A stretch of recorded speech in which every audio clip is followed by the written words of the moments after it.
Hi everyone, it's the You Trash Crew. Nothing problematic here. Hope everyone's having a wonderful week.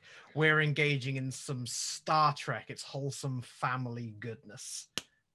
It's everything that the Reagan era televisual regime would want on their screens, but with more gay and more trans and racial harmony and communism in space. Other than that, we're all good. This is the finale of Occam's Razor. Um, Last time, events transpired. Um, Athan convinced Jarish Inyo to. I think it would be strong to say she convinced him to show some backbone. That's not true. I'm Jellyfish not don't really have sure, any. and she's not really sure what actually he was convinced to do, other than stop being a problem. He's been a bit of a problem, and he's inferred that there are some difficulties in his past that may be brought to light in a way that will, at the very least, bring scandal upon him. And he certainly thought would bring scandal on the Federation, but Athan casts doubt upon that, since his entire career has been defined around him covering himself. On Iskandar, the Iskandar was attacked and rescued by different Romulans who showed up to put an end to the fight and said, "Don't worry, we're the good Romulans." Wink. The wink did make Vance very suspicious. Oh, it didn't make Vance suspicious. It made Talandra suspicious. What was very strange was we've upgraded. Iskandar is a very sort of high-ranking Star Trek ship. It doesn't get fake Romulan spies; it gets fake Romulan heads of state. And she was Praetor Talora was caught trying to get herself to the Romulan fleet. Things didn't go well, and she's ended up embroiled in this problem. Numerous problems, one being the destruction of a Federation starship at the hands of a Romulan starship. And then, definitely not technically guilty of espionage, putting herself in disguise when she really, possibly should have thought better of that. What else happened? That was a very quick summary. I think that was essentially all that happened. The rest was wonderful details, which you can see on our VODs on YouTube for all the wonderful details. So things are getting a bit timey-wimey, but we'll start where we ended, which is on the bridge of the Iskandar. You've arrived through the artificial, not particularly great artificial wormhole that you just about squeezed through, thanks to Lieutenant Strange's warp field calibrations. And the Romulans have hailed, and the way that this essentially proceeds is that the Romulan admiral on the screen is very happy that their completely random everyday citizen Lashar has been found safe. He was so worried, and of course the Romulans take the safety of their citizens, every citizen, very seriously, and asks who is in command.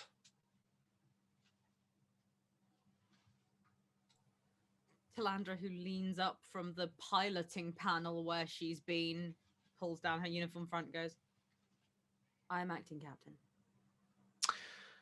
Captain, thank you so much for looking after our citizen. Did she arrive on a ship of her own? Indeed. We have her vessel aboard our ship. Is there any assistance we can render with regards to repairs? I will check with our chief engineer and get back to you. I do not wish to waste your time. We will beam her aboard, and I'm sure you can repair her vessel in your own time. We will liaise with your transporter crew and ensure that she is returned immediately. Very good. Well, we should leave this star system very soon, should we not, Captain? We would not wish to inadvertently step on the Federation's toes. Of course, but circumstances being what they are, I am sure everyone will understand. I'm unaware of any circumstances at all that would mitigate a treaty we take as seriously as our peace with the Federation. Rorik's out. Well, good. Thank you, Captain. I shall make my way to your transporter bay. If you check with Lieutenant Strange, I'm sure you can take your vessel back to your ship. Yes. Of course, I will. She'll leave the bridge.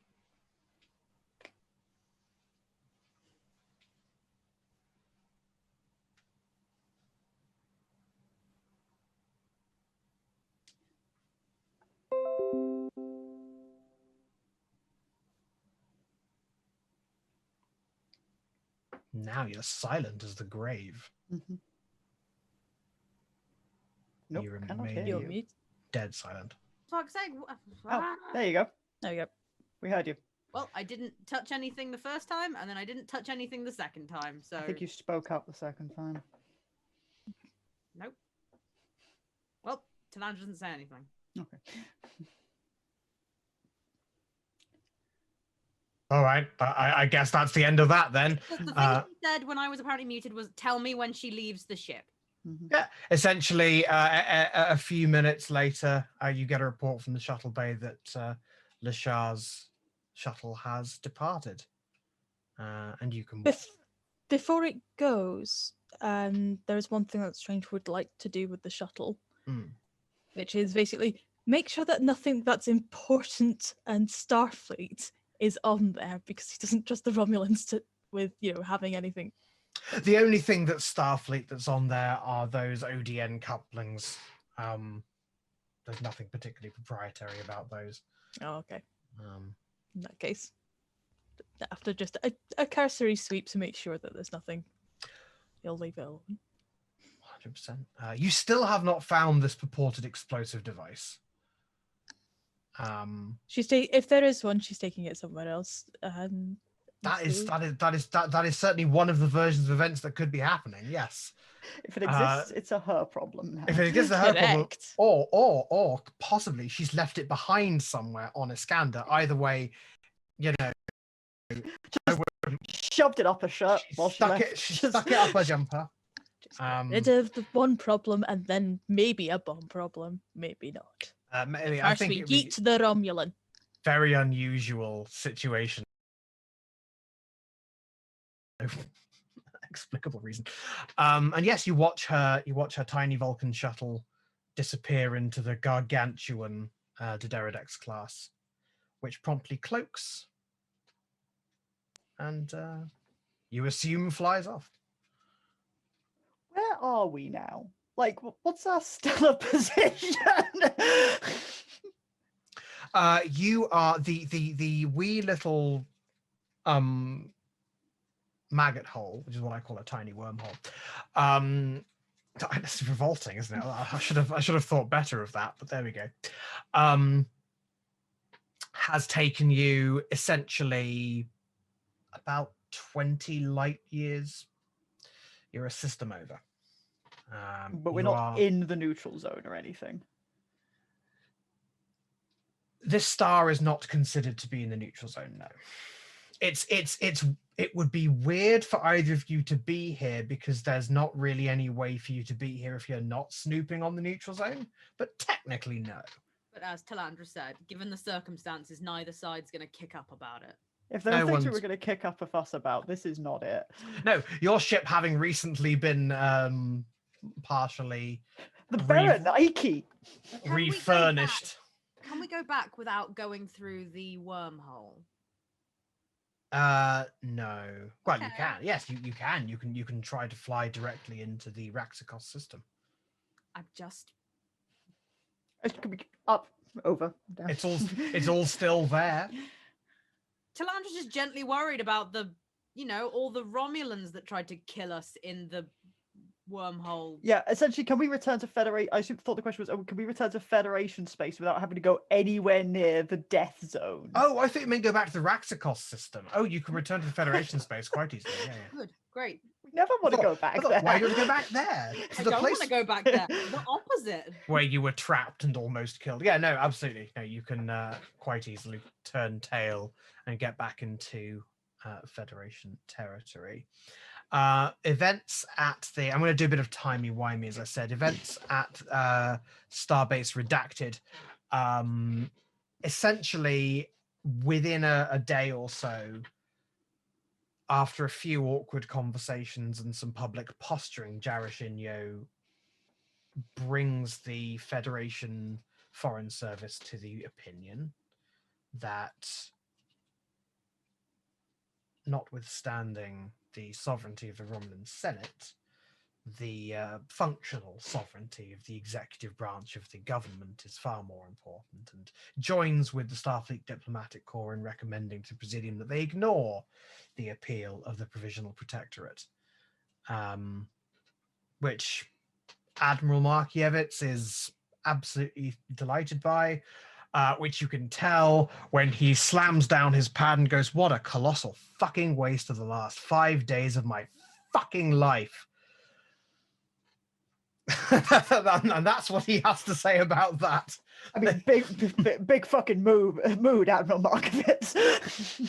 Everyone and all the solemn people in the room go, Yes, quite so, quite so.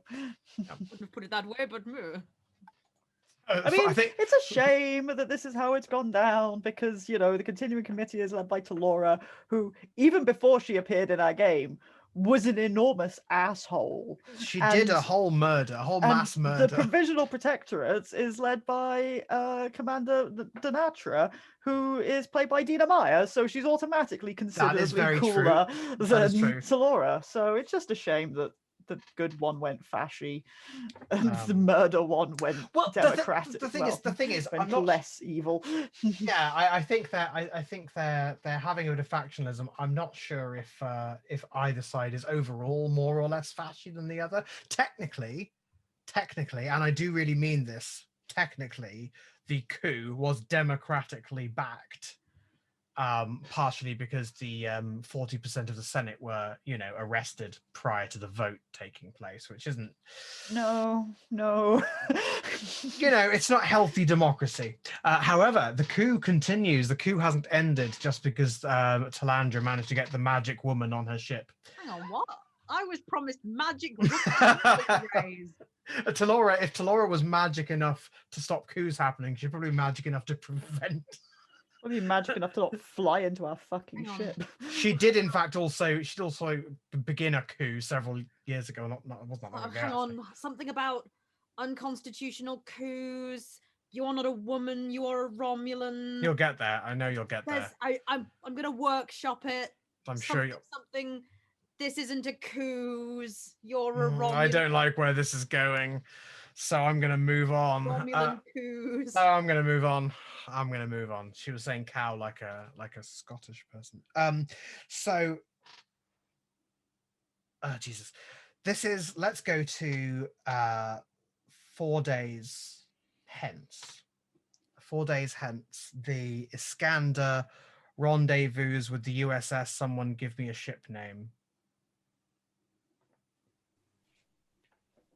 Anyone? Carpenter. Grant. Did I hear Carpenter? You did hear Carpenter. The USS Carpenter. What, after the Carpenters? Yeah. No, I've just Scott Carpenter. Yeah, Scott Carpenter, is he? Aaron Leader of the Carpenter. Astronaut. Leader of the Carpenters. Yeah, the USS Carpenter, where you are. Actually, I won't describe this to Talandra. I will describe this to Athan, who is on board the Carpenter, awaiting rendezvous with her ship. You have, of course, been in limited subspace communication with Talandra, so you are apprised of the fact that Iskandar was involved in action. It is beaten up. You can see the section that was torn apart by torpedo fire. You can see that there are 2 shuttlecraft USB'd into the hull, as a makeshift sensor / comms array. At least I hope that's why, and not just Strange was bored and just started to strap shuttles to the hull. Well, I'm trying to think. What could you do an external shuttle bay type situation? Is that a thing we can do? So yeah, this has been about 4 days all told, and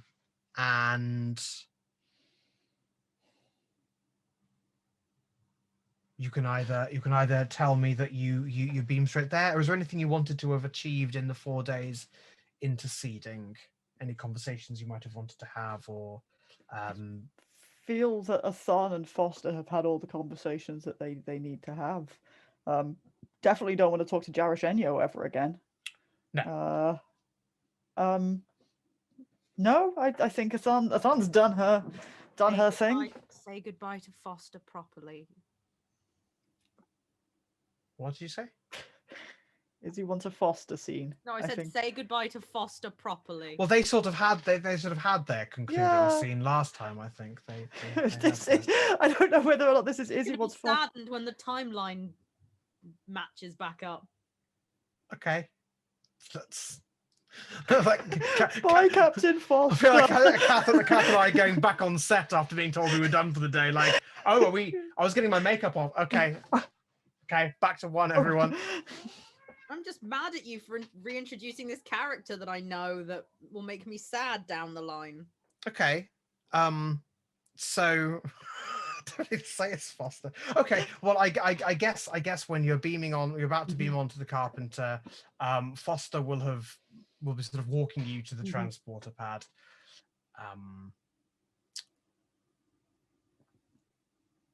I imagine I'll see you again at the next one of these. Well, you don't. I always appreciate the opportunity, Captain, but it would be nice to get back out there for a bit. I understand. Thank you for your work with the President Emeritus. I'm honestly not sure what I've achieved there, but so long as it's brought some of... What the fuck are you doing, Cat? I'm sorry. So long as it's at least stopped Starfleet turning inside out and turning on each other, that's something. Absolutely. Now we just have to watch the Romulans do it. There still may be consequences of the chips. Now all we can do is wait. And now if the Protectorate win, we'll be even more on the back foot. We shall have to hope for a different outcome. Good luck to you, Captain. And you, Captain. And I leave! Foster will turn on his heel and walk off.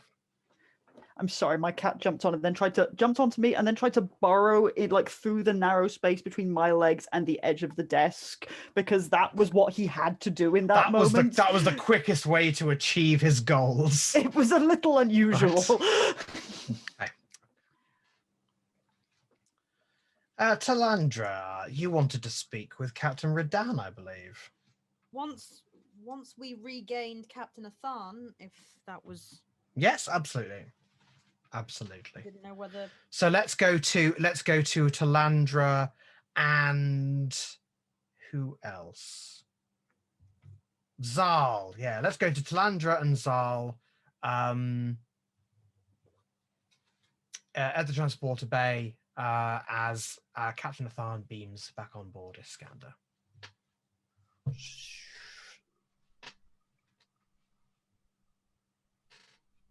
Commander, Lieutenant. Captain. What's our status?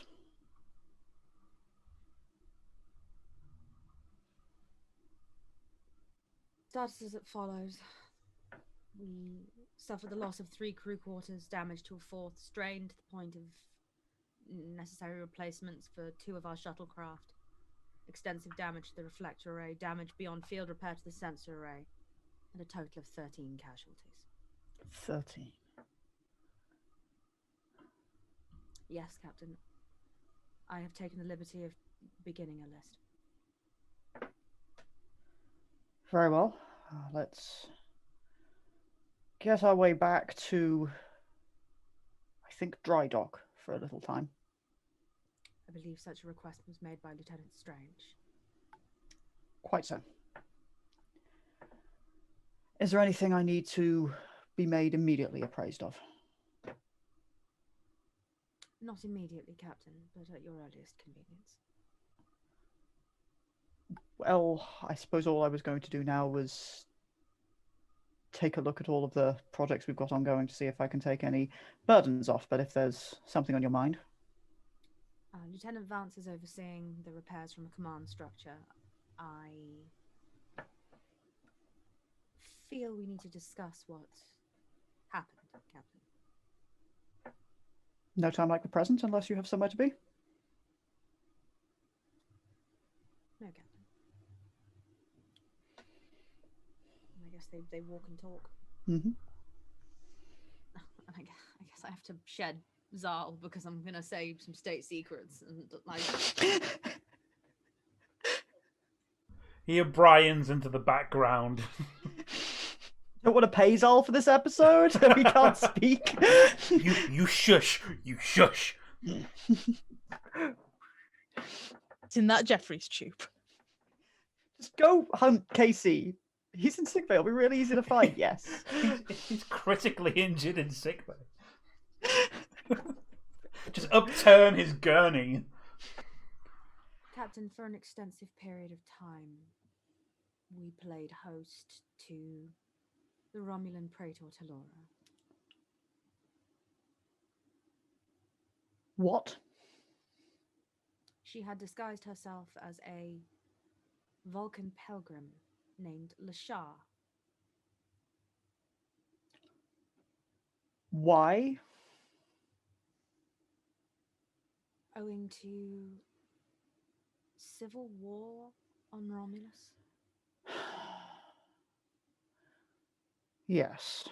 I have security encoded a full report of what I believe occurred, which I have left on your desk.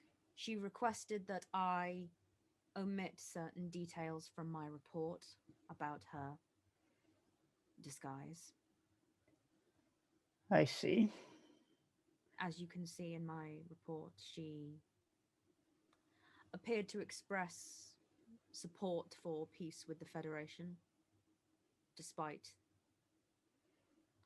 potential accusations of espionage.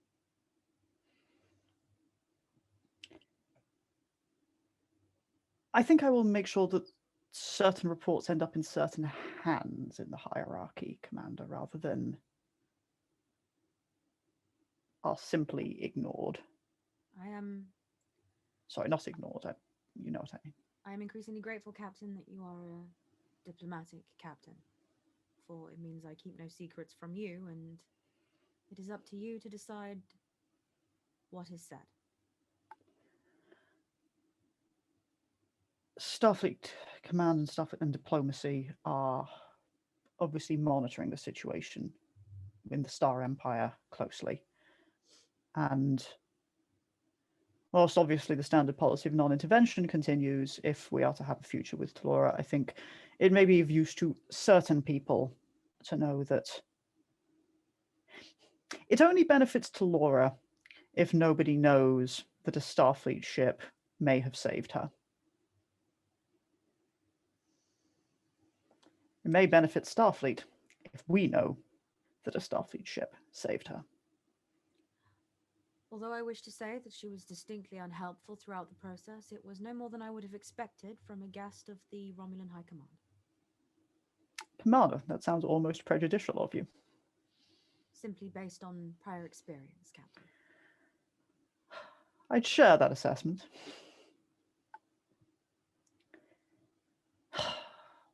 What the hell were they playing at in that place? They claimed that we were in Romulan space, Captain, and would receive no arguments to the contrary. I regret that likely many Romulan lives were lost in the process, as we were forced to fight back. Many Romulan lives and the crew of the Baraniki. And 13 of the Iskandar. who died because our supposed allies opened fire on us in neutral space. Presumably just hunting down Talora for their own faction's benefit. And what? Thinking, knowing that she'd been or was on a Starfleet ship and so scourging it? Or to declare open war with the Federation.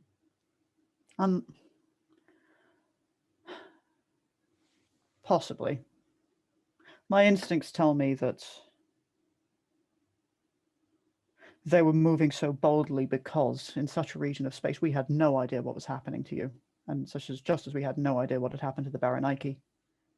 If Iskandar had been destroyed there, we'd be none the wiser. They could act with such impunity. No, hopefully, whilst it gives me no satisfaction at the idea that the Romulan Star Empire has been plunged into its second succession crisis within years, at the very least that may keep them occupied. Despite my inherent distrust for conflict, Captain, I do not wish to see them turn into open civil war. No. But them disagreeing with each other. Quite. I don't want them to fight. But I'm sure that they could spend an awful lot of time running around in back alleyways, or in a metaphorical sense.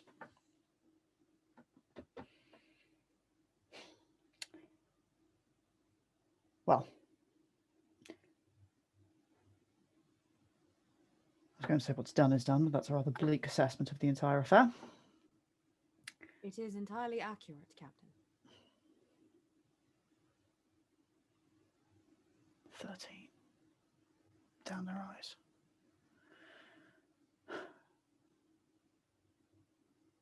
No, I will not give this praetor the satisfaction of allowing Starfleet lives to be lost and sacrificed while her secrets are kept, because it might be inconveniencing for her. We will decide what to do with these truths. And then maybe something can come, so it was not in vain. Indeed, Captain. Very good, Commander. Furthermore, Captain, I had a slightly unusual request. I know that you are likely very keen to assess the extensive damage to the Iskandar and begin work on 13 very difficult letters. However, the Baraniki was not completely lost. We were able to reclaim the Baraniki's captain. Radan. Yes.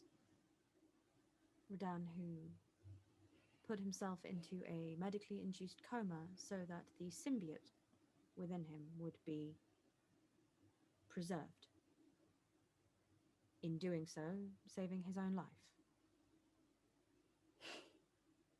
He has been experiencing no small amount of trauma for being a captain put in this position, as well as a joined trill.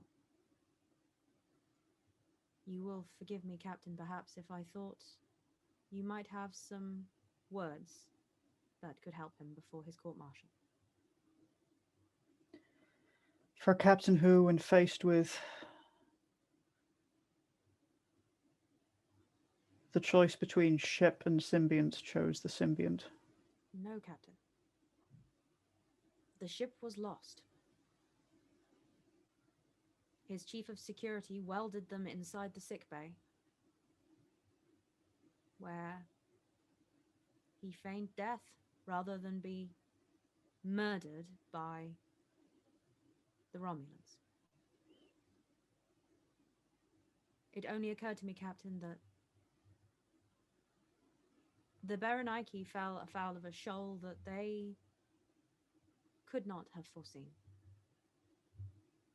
And had situations been different, that ship could easily have been the Iskandar. Captain Redan did nothing wrong in the circumstances.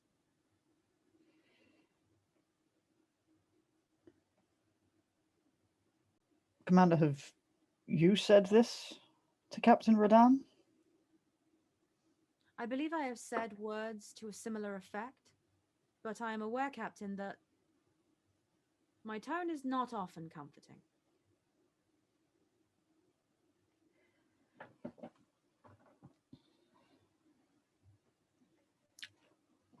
Commander, there's no doubt I could try to put myself in his shoes, but there are no secret words of wisdom that one is given when they give you the fourth pip. There is no magical transformation. I did not spill blood into the hull of Iskandar for us to become one. You have already in this conversation demonstrated, so far as I can tell, a perfect grasp of the challenge that Redan faced, the choice that he made, and why he did what he did. And you have, over the last few days, faced as vicious a challenge as a commanding officer as any captain of my acquaintance. Yes, Warmth. Captain Athan, I am not a captain, nor have I any desire to be. I have been a first officer for some decades now, and as far as I am concerned, the rank of captain is not simply given to people who have the requisite experience accrued. The Starfleet captain is a particular sort of person. And although Redan and I have been friends for many years, and I am likely to have to speak at his court-martial, I feel that there is only so much I can do.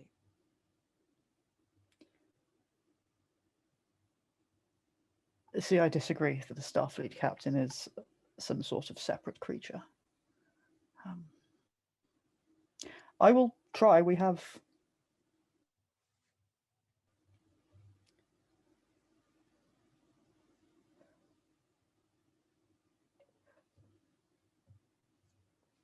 but if the logic of the matter has been pointed out to him, and if that is still, of course, that's not enough. I don't think it is possible. If that has been said and if that is not enough, I don't think it is possible that there is enough that anyone could say.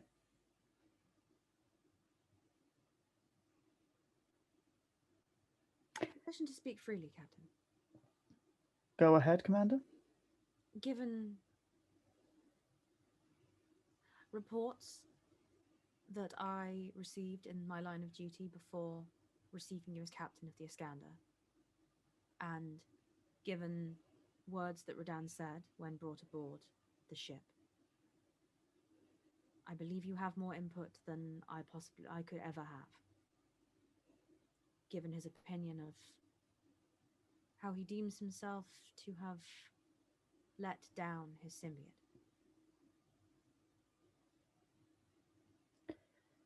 Or the first host who was our friend. Are you referring to something specific, Commander? I am referring to the fact, Captain, that your relationship with your first host was known to me.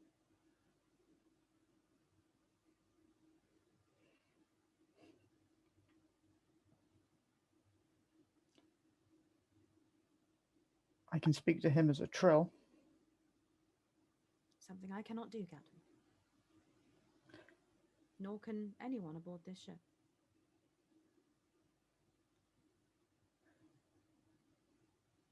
I think you are ascribing me with more power than I have, Commander, but as I say, we have the time. I do, however, maintain the stance that I think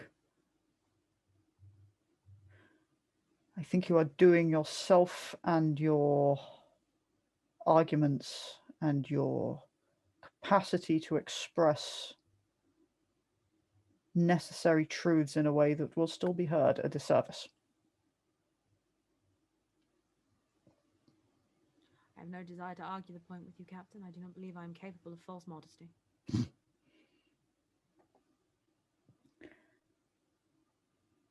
I will do what I can. Very good, Captain. I shall liaise with Lieutenant Vance and ensure that you are given reports about the progress of the ship. Mm-hmm. Very good.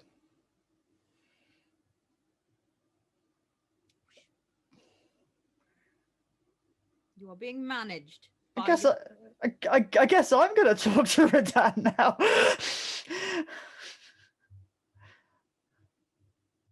Actually, I'm going to go find I'm going to go find like the box that we put Zal in. Mm-hmm. On your way out, you just pull a panel off the wall, and he goes, "Oh, thank God!" Yeah, just come on, get out, come on, nibbles. Captain, you find me in my sleeping hole. Very good, Lieutenant. Lieutenant. Yes. You knew Radan before he was Captain Radan. Yes. The commander has suggested that I speak with him, and her arguments are that I can speak to him as a captain, as a joint trill. I would still appreciate your presence. This is a conversation which frankly needs to be candid. I think it is best that you...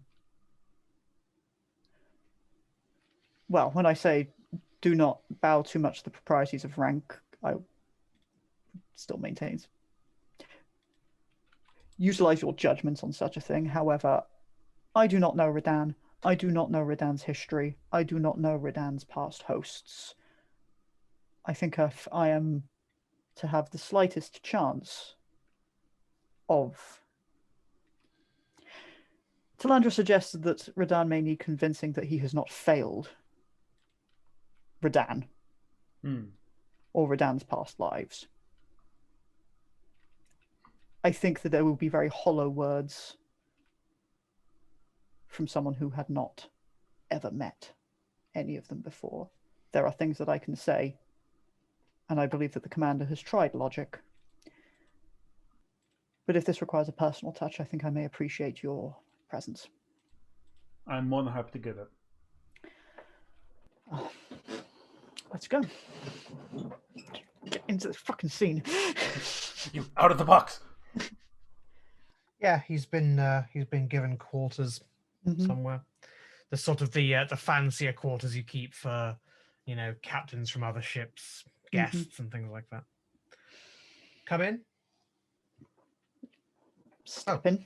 Captain. Captain, how are you feeling? Quite comfortable, thank you.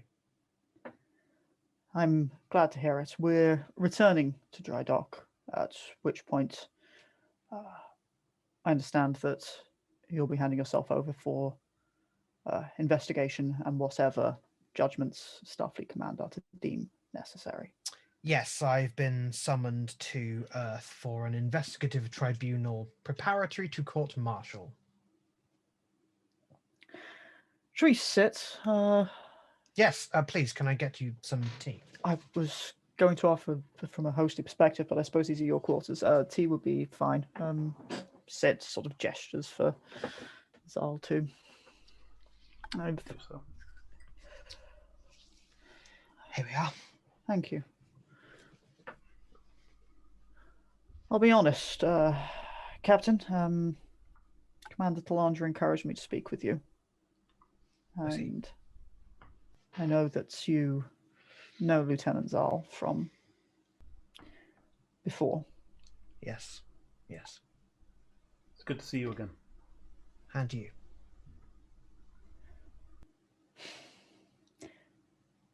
I cannot say I have any conception, barring darkest nightmares of what you're going through, Captain.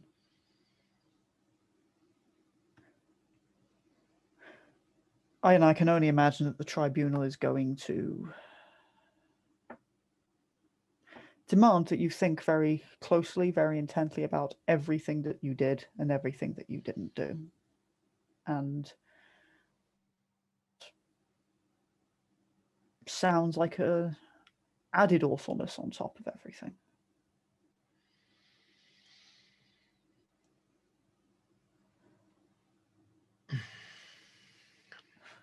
These things must be brought into the light after all. We cannot have our service people lose their lives and it not be properly looked into. Indeed.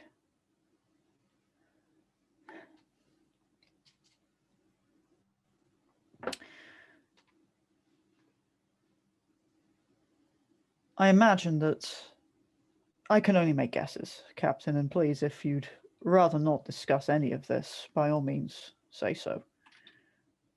I cannot imagine that there is a verdict which could be given which would allow me to rest easy.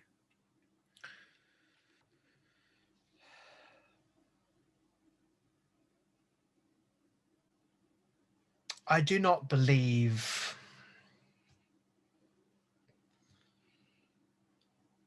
that I have acted in a way that they could find dishonorable or negligent, though I do both to you now and shall to them in turn acknowledge that I did act beyond my mission brief.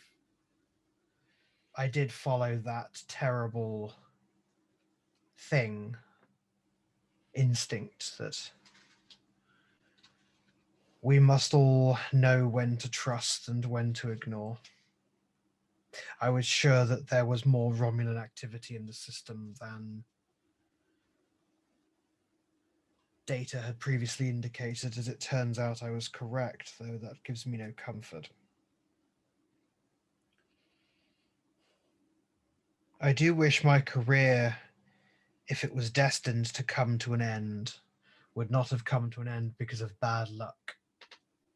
But that is among the many risks we take when we accept command of a vessel in deep space. It is.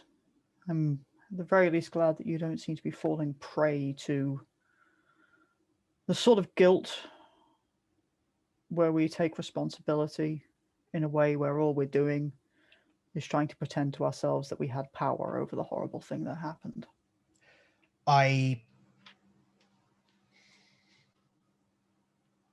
have spent some time doing that, trying to think what else I could have done. I wish that there was one member of my crew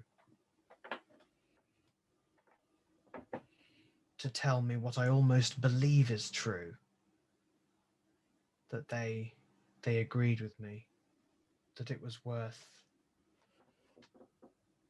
it could have been worth looking into. I'm only glad that my folly did not doom your ship and crew. As to my guilt, I feel it very deeply, but you see,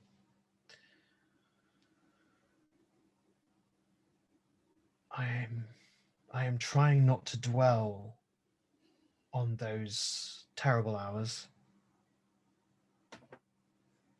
It's easy to forget the Romulans having been lately an ally and before that a somewhat belligerent power. What they are like as an enemy. It's not something Starfleet has. Well, technically, it's not really something Starfleet has ever known.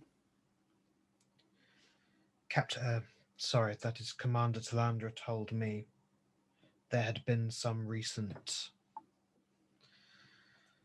factional split in the Romulan government, and that perhaps the Romulans that Iskandar and Berenike came into battle with were not, in fact, truly representative of the Romulan state. I should hate to think that, on top of everything else, the destruction of the Berenike would be remembered as the first act in a new war. There are certainly internal Romulan conflicts. Whether or not those Romulans will turn out to have been representatives of the Romulan state is up in the air, but I do not anticipate that these were the first shots of war. I think that these were murders in the dark as the Romulans go about their business.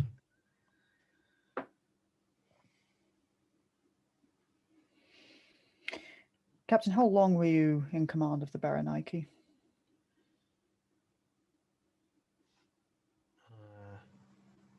It would have just been 4 months.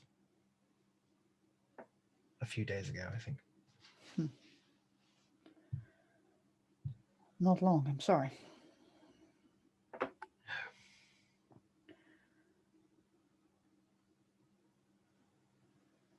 Although you will never get the opportunity for any of them to tell you that they would have agreed with you. I feel even if you had one, you would then want another.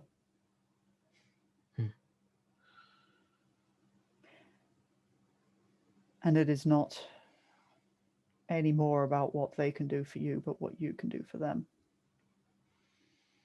Not just as a captain, but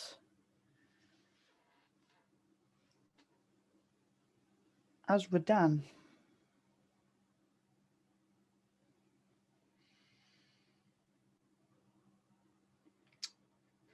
They are beyond our ability to help them in any way, surely.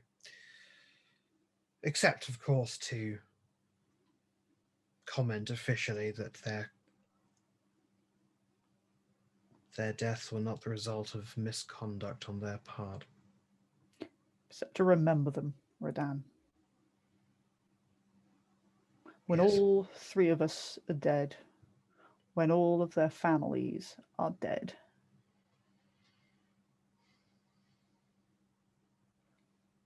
when the last person who ever knew them is dead, Radan will remain. Yes.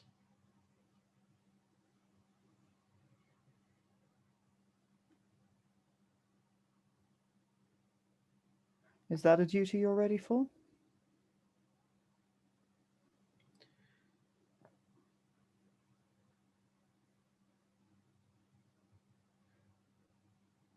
The glib answer, Captain Athan, is that I must be, or I would not be in possession of the symbiont.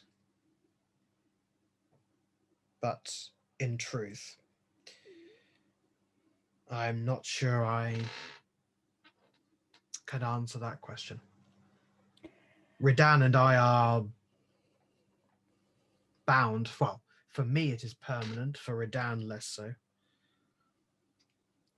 I just say it because your court-martial duty, or should it become a court-martial, but the tribunal duty is simply to, well, there is nothing simple about relaying what happened.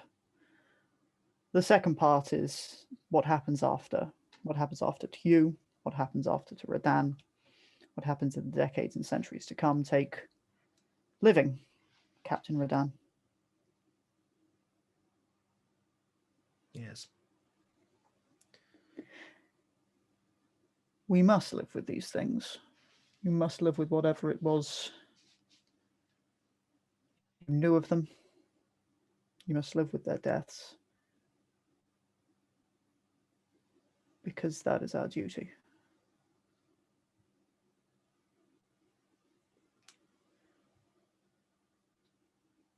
Yes. Yes, it is. And if you do that, then you've not just honored them, but you've also honored Radan. I feel as though Radan has had two hosts with far shorter careers than they should have had. And I feel as though all of my memories of the terror of battle and of the last blurry minutes of life, to be joined at about the time I was facing the prospect of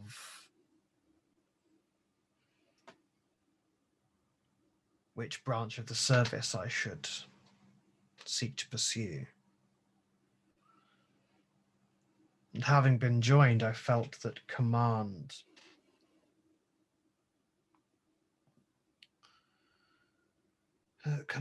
would be a path to,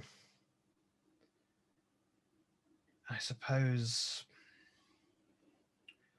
doing the one thing the Symbiosis Commission always advised us not to do, to walk both paths, to live both lives. Sometimes a host dies younger than they should, and that will leave the symbiont with a set of incomplete memories. It will leave the new host with the sense that their life had only just begun, you see, and that there was much more to do. I don't know the circumstances that surround every...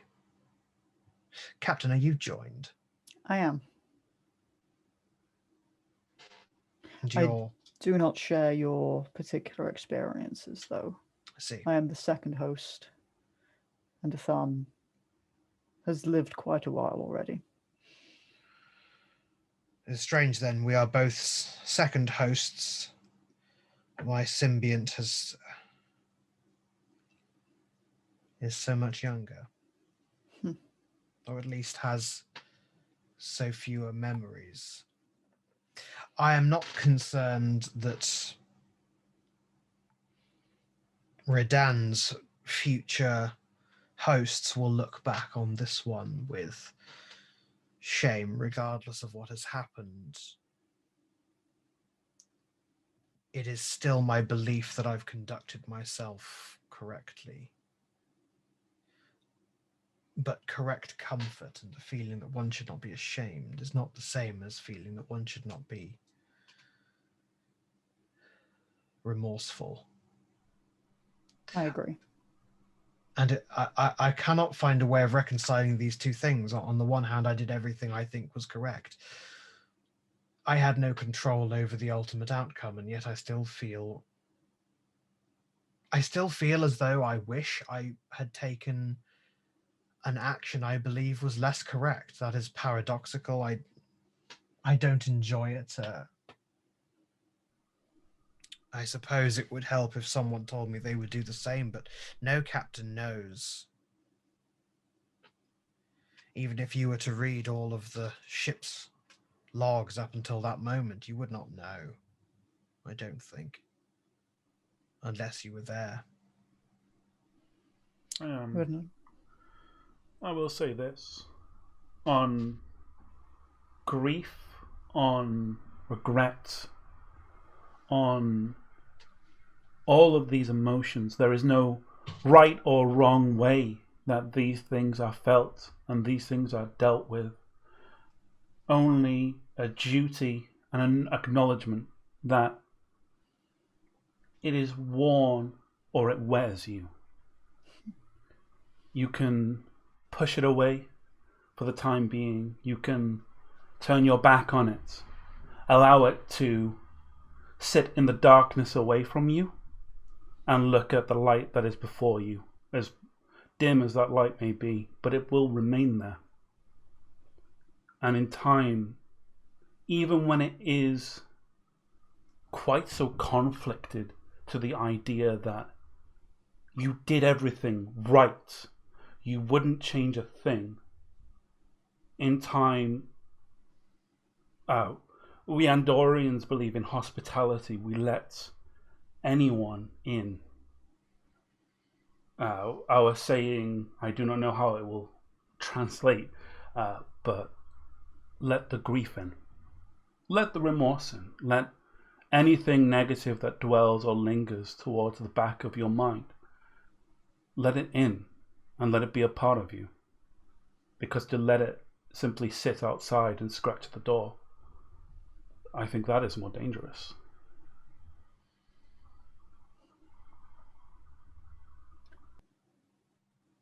I think wise words for a trill to her. And as I said, we have to live with it, even if we wish that we died with them.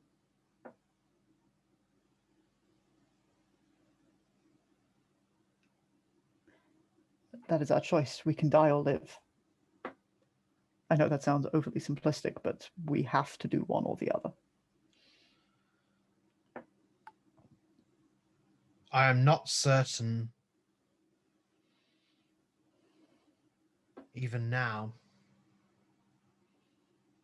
if it had not been for the very strong need I felt to not allow Redan to perish, I am not sure what would have become of me. I suppose I would have died on my bridge.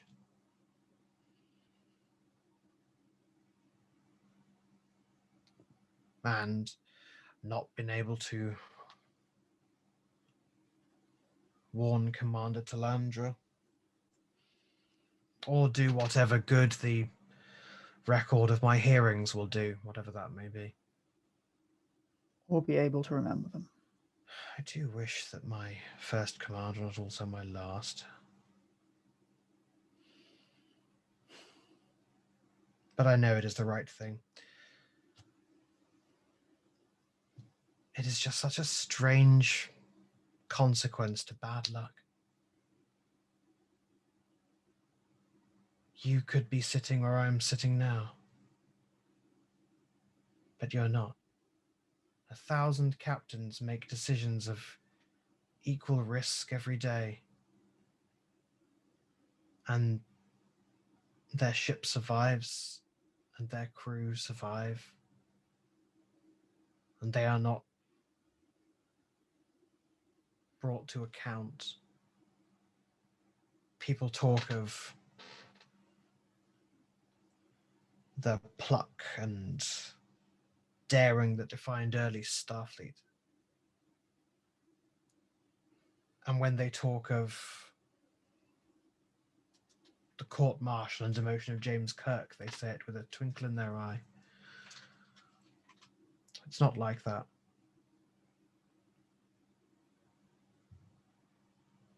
It feels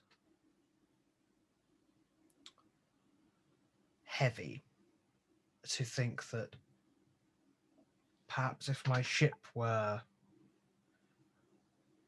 a kilometer to port,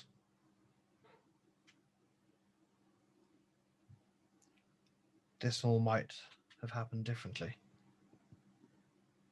I almost wish it were my fault. Can you understand that? Yes. Like I say, then you would have a sense of control.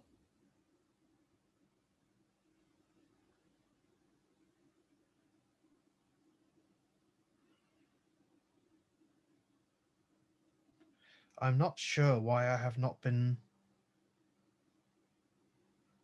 formally arrested. I suppose they want to go through the evidentiary hearing first. This isn't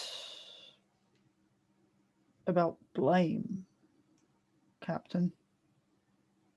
Again, that would be too simple. If Starfleet starts to decide that the captains... There's a difference between responsibility and culpability.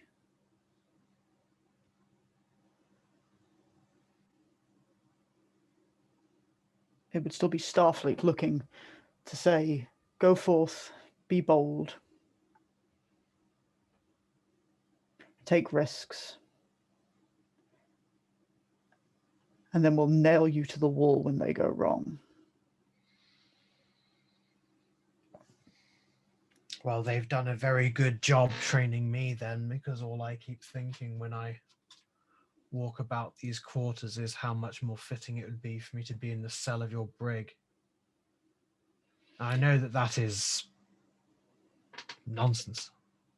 It is at best nonsense. It is at worst self-pitying nonsense, which no Starfleet captain should be caught feeling. But it does seem strange to me that after all of this, I do not know. That everything will go on after this. It seems strange to me that I should be treated as a guest on your ship. Captain, would you feel that if you were just a lieutenant we'd picked up on the Berenike? I suppose not. It's funny enough, I just said this exact what I'm about to say to Commander Talandra. We do not become something magical and different when we become captains. The burden, yes, it changes. But we are not a breed apart. The fact that you were sat in the chair when it all started had no bearing, so far as we can see, on what happened. There's a difference between the buck stopping with you. There's a difference between the decisions falling on you and us falling prey to the idea that we are these mythical entities. Again, I think that comes down to this illusion of power. I'm not trying to aggrandize myself, but I do see the duty of a commanding officer to be a moral one as well as a legal one, and I do believe that we are responsible for what happens on our ships to a far greater degree than a chief engineer is responsible for what happens in engineering. Because what happens in engineering is ultimately the responsibility of the captain. I think my chief engineer might have a different opinion on that.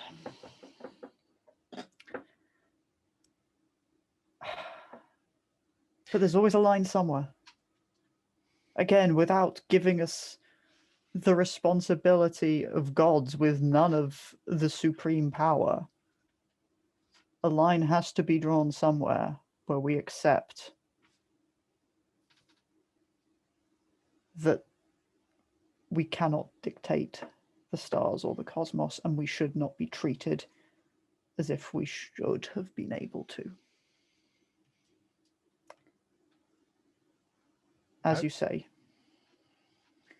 it might have been different if you'd been a kilometer away.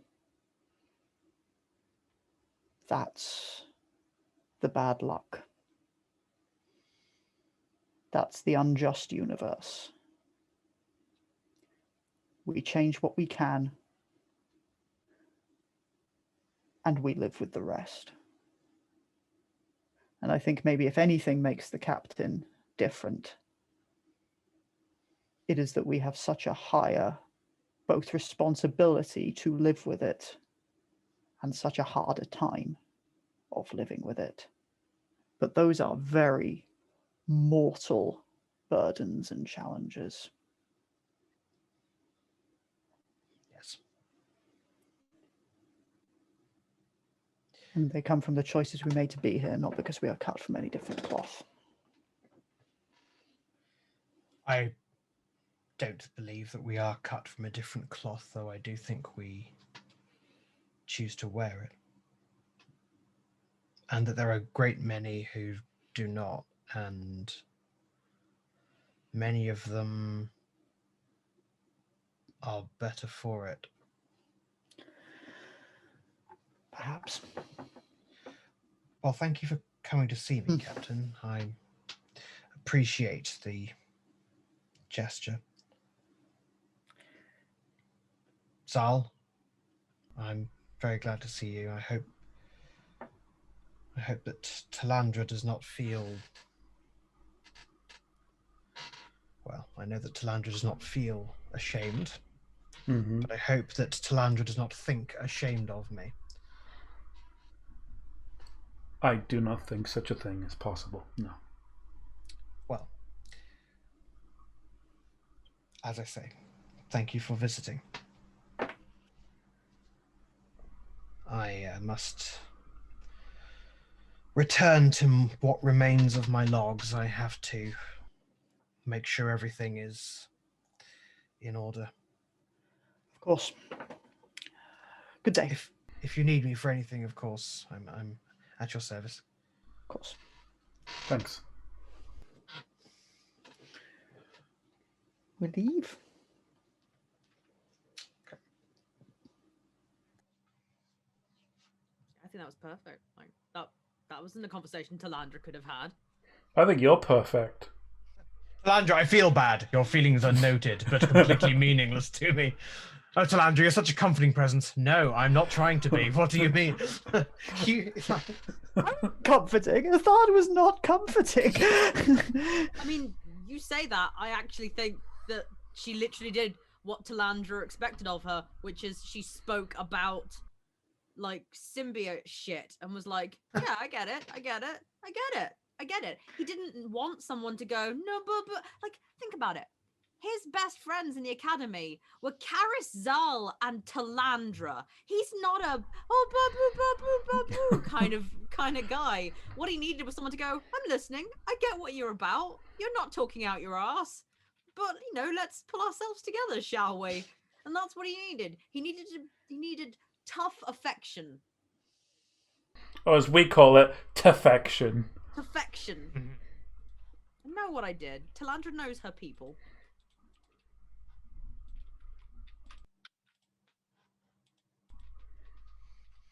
Okay.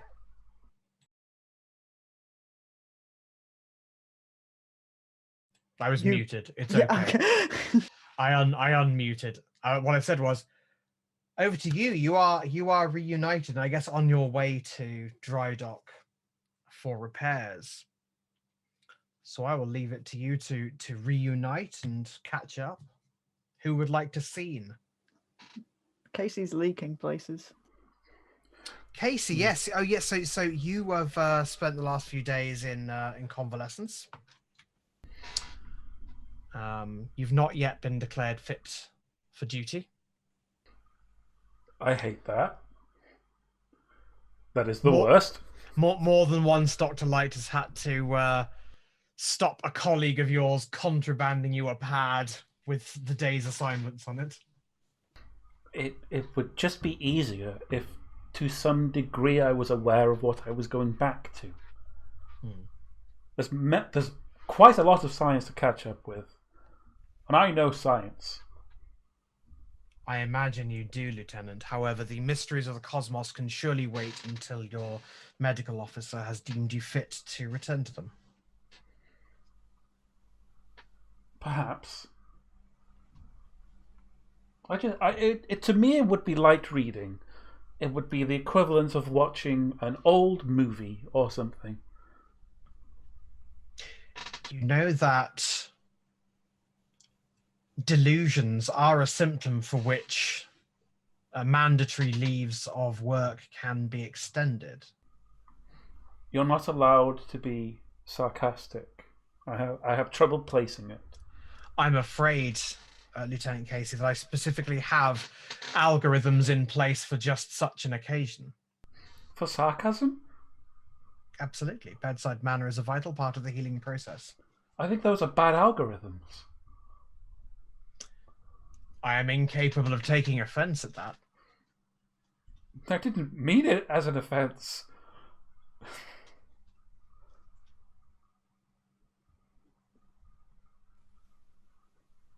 Yeah, I think this is the opening to a scene of Strange coming in. I was basically just kind of waiting for a point for Strange to come in. Mm-hmm.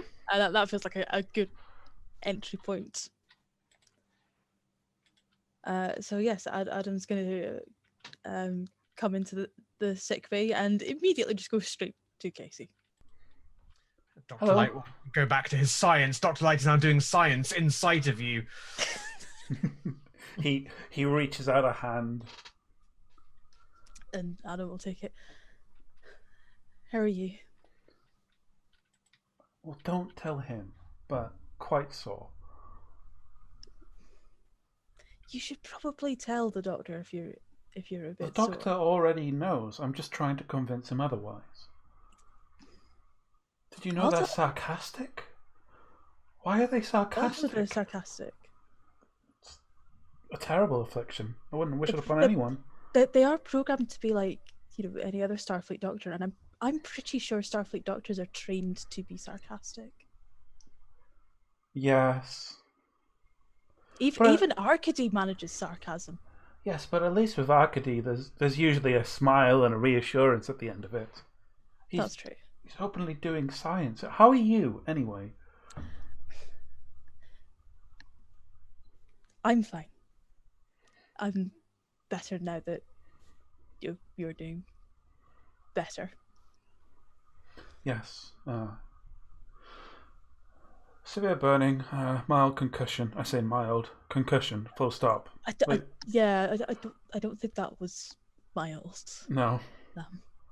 It's mild now. Good. That's an improvement. Has everything settled down? Has everyone... Getting there. There's still a few bits of the ship that need fixing up and a few other bits that need sorting out, but some of it's just going to have to wait till we get to dry dock. Still, I imagine you're busy, so I appreciate you coming to see me. Of course I was going to pop by. Oh, I brought... And Strange will kind of look over his shoulder at Dr. Light and slips him a PDA. Takes it. Starts flicking through. It's got a few papers on it. It's nothing that's relevant to duties, but a couple of papers about stellar physics have come out. I thought you might be interested. He slips it under the little blanket he's in. Thank you. There's a pack of cigarettes in prison. He's got a loose pipe behind his bed. He just shoves it into. This is the science voice equivalent of prison contraband. It's slipping physics papers under the floorboards. He looks infinitely like I imagine the actor's makeup has been done to show how weary he is, but like at this he's brightening up.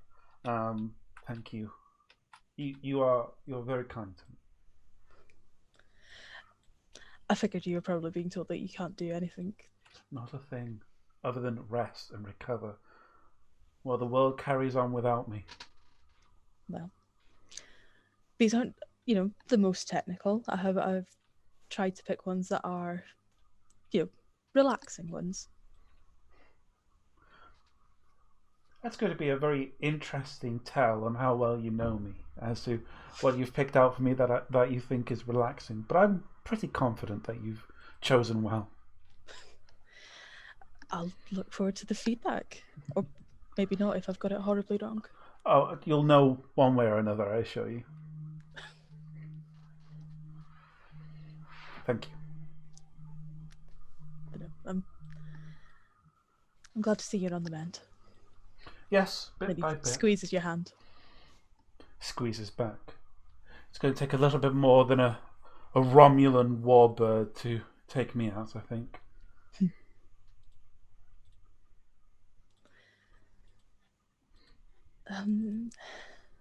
I suppose I should probably go back to fixing stuff up. We can. Or if you want to tell me a little bit more about the things that you have been fixing up, I'm happy for the company. In that case, I will stay. Mostly it's been trying to undo a couple of the bodge jobs that we did Sticking the shuttles to the outside was a good idea at the time, but trying to get the things off is complicated. No, but most ingenious a solution. Thank you. I hope you've been duly commendated for that. Commended. To be honest, I've not sat still long enough for any kind of conversation about it. Well, then you are sitting still now, and so I give you the utmost of praise. Thank you. That means a lot. But yes, those needed unwelding from the hull without damaging the hull any more than it already had been. The shuttles themselves had got a bit banged up, so they needed some repairs as well to get them back into the shuttle bay. Nothing internal, mostly just what Shuttle 3 had taken a nasty asteroid to it, and so one of the wings was trashed, I think is the technical term for it. That sounds very technical. And you don't get very pleasant asteroids. Well, I don't know. You do get some, like the ones that are just rubble piles held together. Those could be quite interesting. I suppose maybe not pleasant, though. It is like a bag of gravel. Well, it is a bag of gravel, just not in a bag. So, but yeah, there's that force fields that we put up. Some of the circuitry got a bit fried. That needed sorting out. Front shields as well. Those were. Those weren't happy. The circuitry was crunchier than a bag of smashed crabs. I mean, this is all telling me that given the damage that had to be sustained by the Iskandar in order to take me off active duty, I'm quite durable come the end of the day. Yeah, I suppose you've needed less patching up than the Iskandar has, which is a good thing. Ships are easier to repair than people, so I believe. I mean, I'm not a doctor, but there's a reason I'm not a doctor. Instead, just deal with metal and circuits. Well, you're very good at it too. It'll be good when you're back on active duty, though. Yes, it will. For getting the science division into shape. Oh, well, it's all still running fine, but it's not the same. It's not the same having us interacting with science without you in charge of it. Well, then I'll hasten my recovery. Only because you asked. Yeah, maybe don't tell Dr. Light I asked. Okay. I could do without additional Starfleet Doctor sarcasm. No, I believe there's a recommended daily dose. I believe there is. I mean, I haven't had my recommended daily dose of Doctor sarcasm, but I'm pretty sure I've had my daily dose of sarcasm in general. So probably best not to top it up with surgical sarcasm. Quite.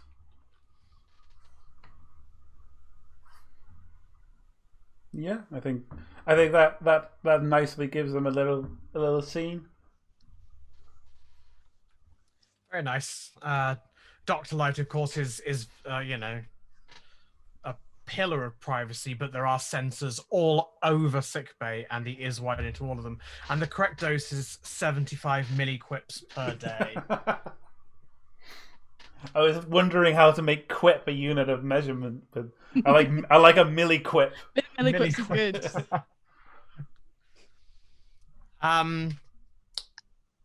How's Lieutenant Vance doing? Like he's not having a fucking amazing time.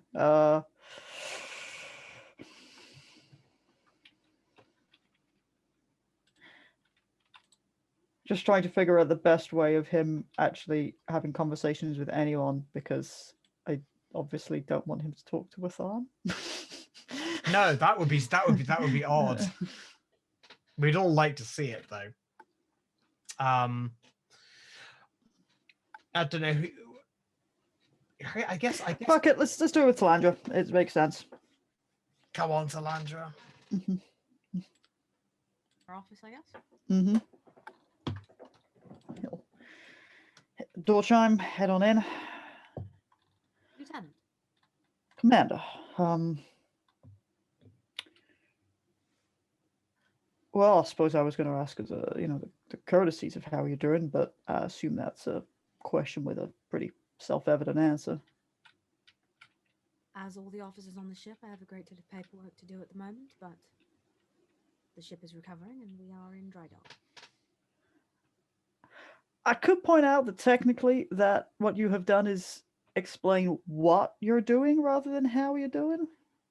But I believed as a colloquialism it refers to my emotional state regarding the tasks that I am performing. My emotional state is as usual, but the tasks that I am performing are different. Yep, that scans. Oh my god, my accent is not landing suddenly. Would you care for me to do the accent as well to help you? No, I hadn't started. I don't know why it just wasn't landing there. It just wasn't. I don't have a key phrase. It just happens. All right. Just gotta get the back of the throat a little bit more. Right. All right. Here we are. Let's do this.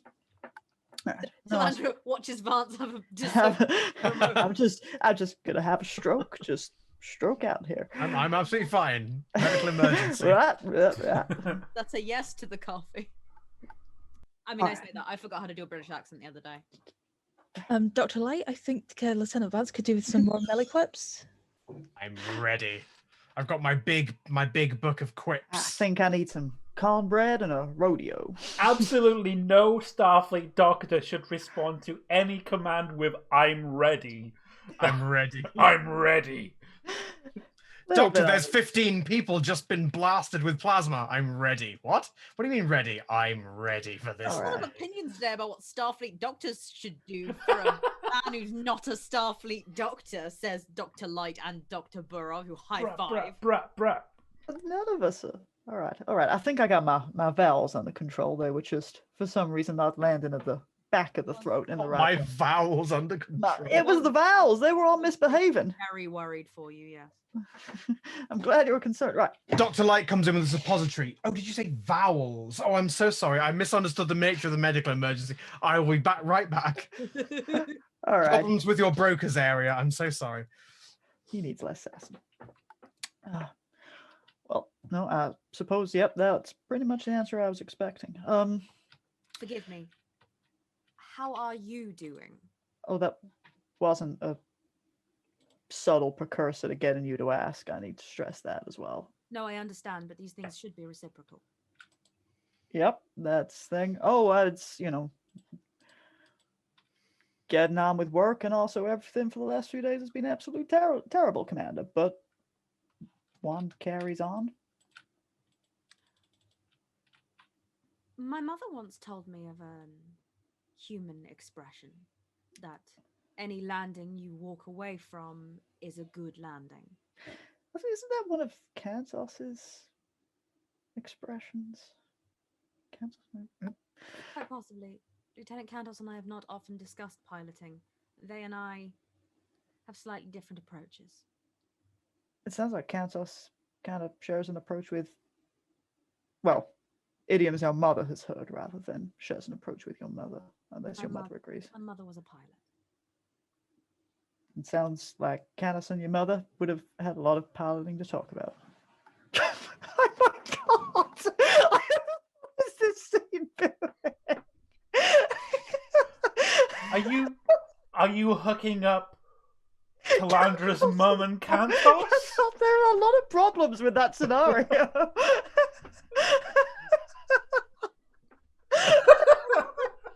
Died 50 years ago. Gross, Vance. Gross, Vance. My dead mother. I didn't say that candles fucked your mother. I just said that maybe they'd all want to. I imagine there are a lot of approaches to paladin, as I understand it. Though, I suppose you do approach something. This is, this is a conversation I'm going to have with the captain, but I figured it's also one which, considering you've been as the captain for the last few days and the last things that have happened, I mean, I'd discuss with you definitely if we weren't a Vulcan, because I'd worry that you'd think that anything that happened is a reflection on you, but at the very least, I'd extend the same courtesies. I am gonna issue the captain my retirement. Lieutenant, you are not due for retirement. Oh, I think I am. In fact, you were offered it after your run-in with the Borg, and you refused early retirement, citing a desire to remain in your post. Yeah, I did.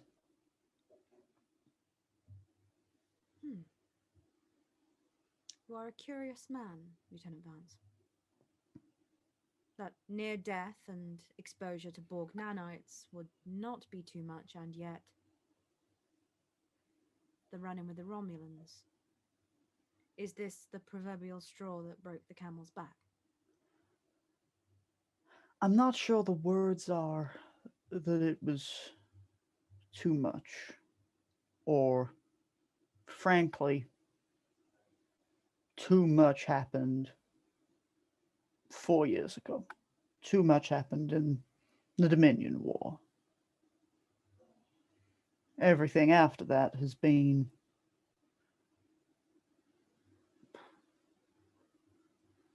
figuring out what I want to do about it.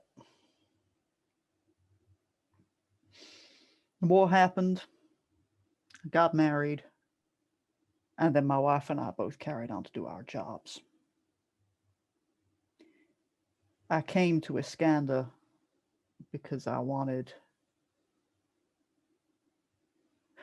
what I knew best was service. What I knew best was this life and this work. And I think I've needed this time to find my feet and get steady with myself, doing something that I knew how to do. Borg nanites weren't exactly a help, but Borg nanites were just something else awful to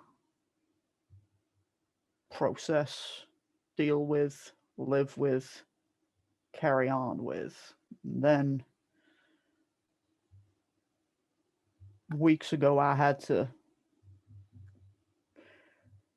convince an old friend of mine to not commit murder to try to make her demons go away. No, to try to make our demons go away.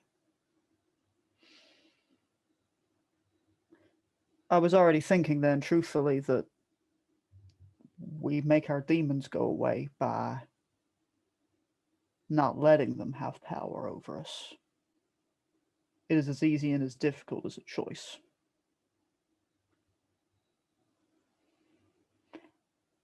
And after doing it for Nadia, I think that I felt like it was probably time for me to do it for myself, but honestly, Commander, I'm tired. I have had no aspirations ever to proceed further than my current post and position. I do not want to command people. I do not want to command a ship. I don't even want to be where you are. And 13 people died while I was commanding Iskandar. I'm not here to debate whether or not I could have saved them or should have done anything different, but it's a fact. I don't know how many Romulans died because of orders that I gave. Probably some. Probably more than 13. That is pain that I ascribed firmly to the Romulan commanders. It is. Just as the ones we lost were killed by them, but it still happened while I was given orders, and I no longer want a life where what I'm doing is being a shield against death, Commander. I think it's as simple as that. It is strange, perhaps, that during the Dominion War so many died that it became a painful part of the everyday. But if we were to look back on some of those days, 13 is such a small number. Yet now the war is over and the smaller numbers weigh heavier on us. And things like this will happen again on a Starfleet ship in a Starfleet life. And I'm not viewing this as defeat.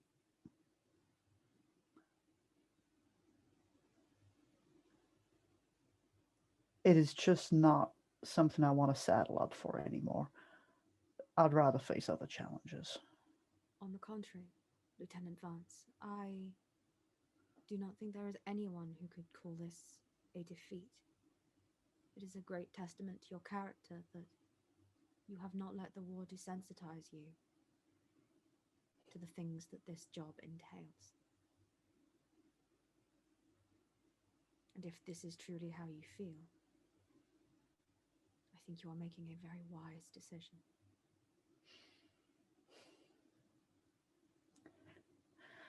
I think I needed some years of normality.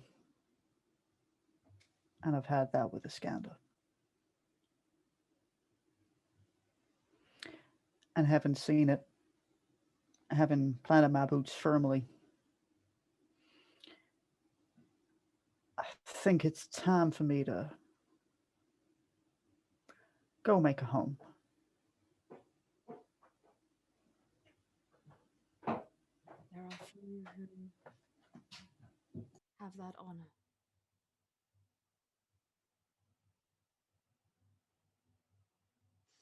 Though there are many who have earned it.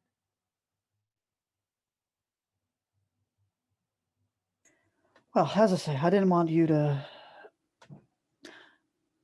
For any officer, I would express this to you so that there was no implication for anyone that this was something which reflected on you, because I don't mean it dismissively to say this had nothing to do with you, Commander, but... I do not believe for a moment, Lieutenant, that I was such an appalling acting captain that you resigned on the spot.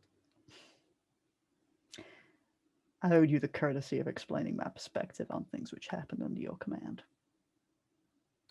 Then you may put in for your retirement, safe in the knowledge that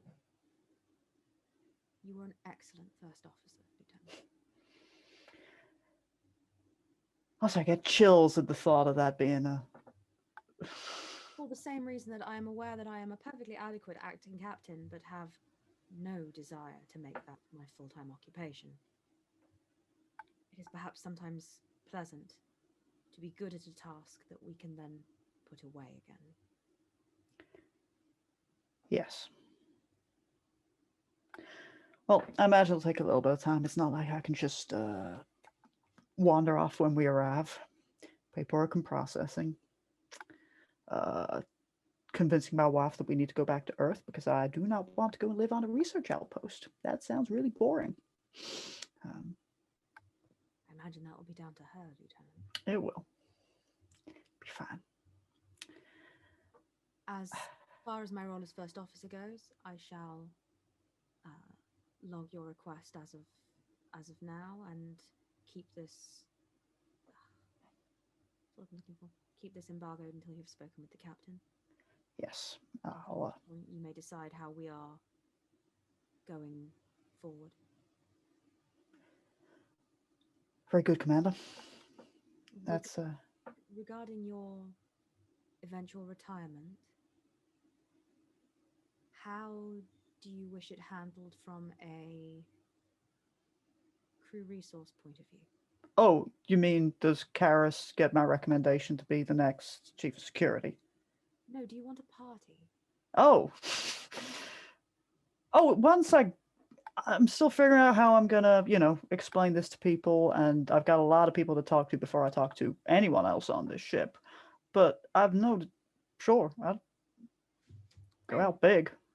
I'm just aware that sometimes people find the idea of large gatherings to celebrate their careers uncomfortable. I'm proud, Commander. As you should be. All right. Thank you. Thank you for coming to speak with me. Right. Now to get back to my paperwork. Good day, Commander. And he leaves. A lot of different energy in that scene. Yeah, it started not as it meant to go on. No. Now, Vance and Athan. No. This is Vance and Athan scenes. There are actually quite a few Vance and Athan scenes, but they're all available as patron-only perks. Kath, start filming some scenes where you talk to yourself.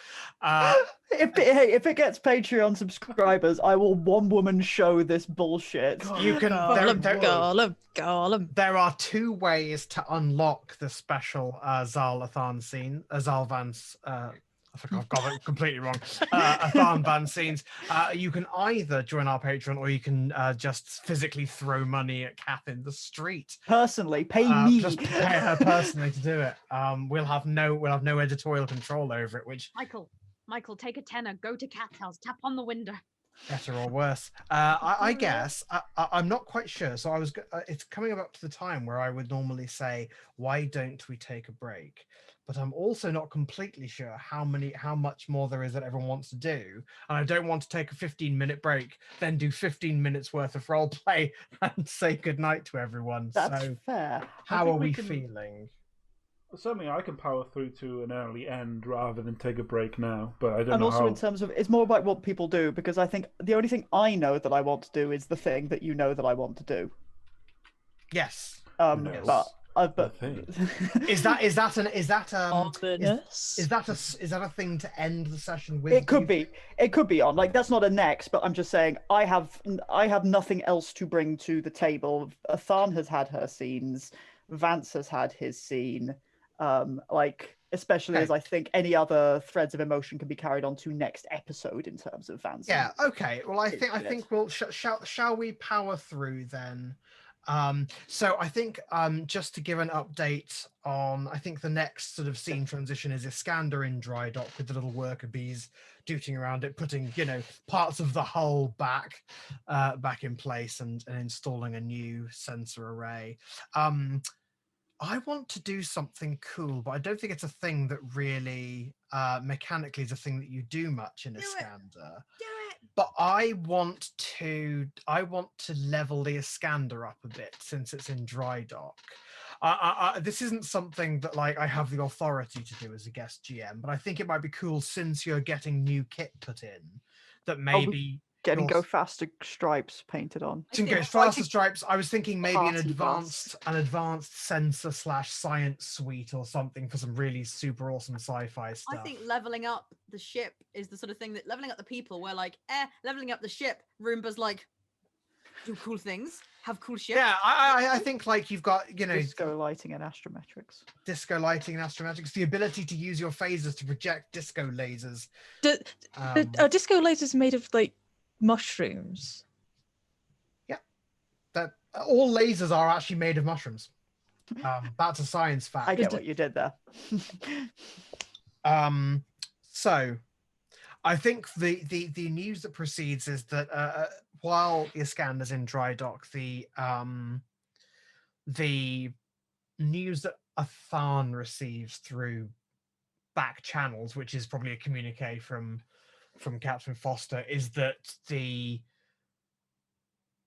Presidium has officially stated that it does not recognize the Romulan Senate at this present moment and is continuing negotiations with the continuing committee, who have formally requested aid for outlying systems, while categorically refusing any intervention from the Federation in the resolving of the coup. In other words, the Romulans, as always, want to have their cake and eat it too, which has gotten a unanimous response both from the civilian and the Starfleet branch of the Federation, which are, this looks very much like an internal affair, and we've got so much else on, honestly. Hit us up if this is still happening in a year's time, yeah? Which is essentially what's happened. The Federation will make sure that whilst the formal report does not mention Praetor to Laura, like the grapevine reports, yeah, absolutely, definitely does. That's exactly the way around that it goes, and I think Starfleet Command will go, yeah, we'll make sure that's noted where it needs to be, and most crucially, not noted where it's probably easiest if it's not.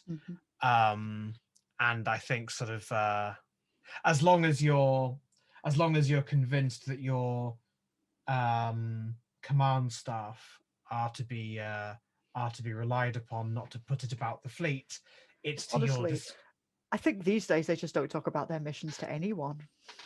The next time, the time after this that Iskandar puts into dry dock, it will just be painted black and given like a really angular design to look really experimental and top secret.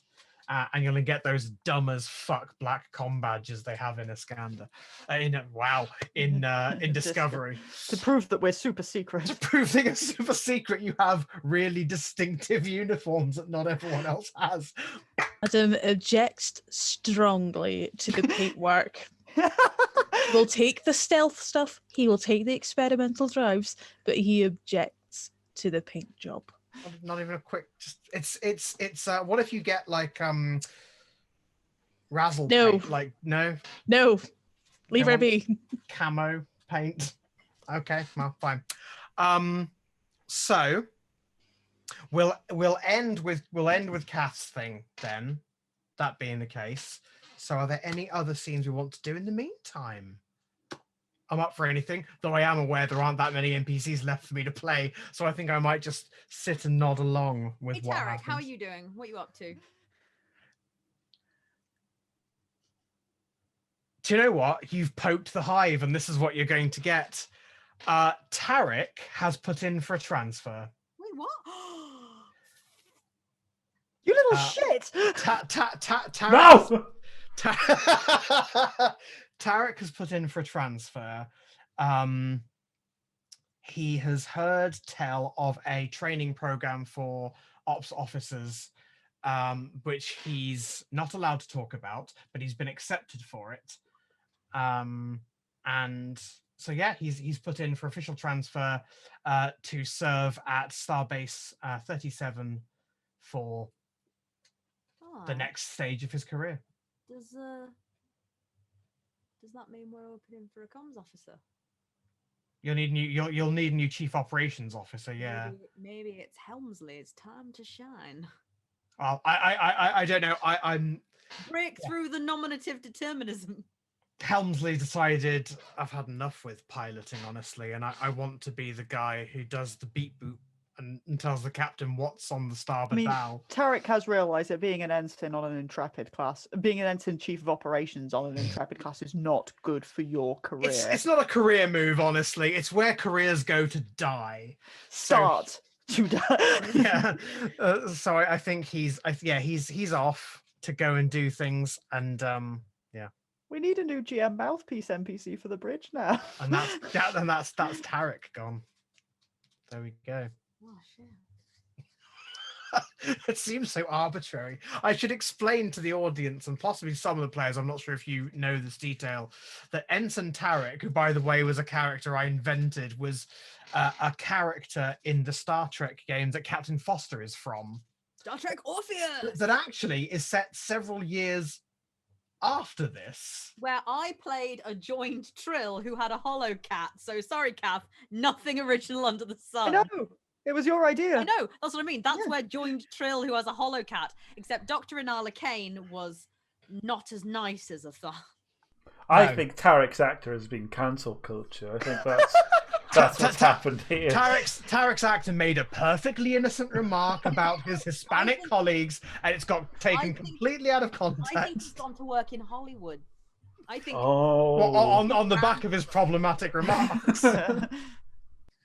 He's been made a Marvel superhero as a result of being intensely problematic. Or he's got, no pun intended, like he's got a pilot for what could be a really good show. So of course it might not get picked up. So maybe no, it's a pilot for a show that like the audience is 90% Iskandar fans who are for some reason ride or die for Ensign Tarek, but it actually just turns out to be a really bad show and it lasts a season.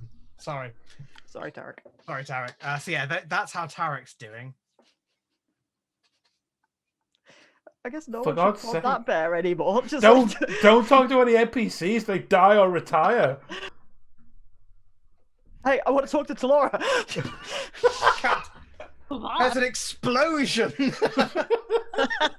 Good. Oh no! Oh no! There's an explosion, and the entire Continuing Committee dies, and the Federation feels really awkward about the things it said about the Protectorate now. The worthy price to pay.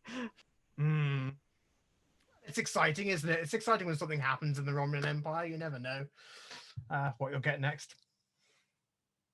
Coup? Another coup a year later? What are they? A bunch of pigeons?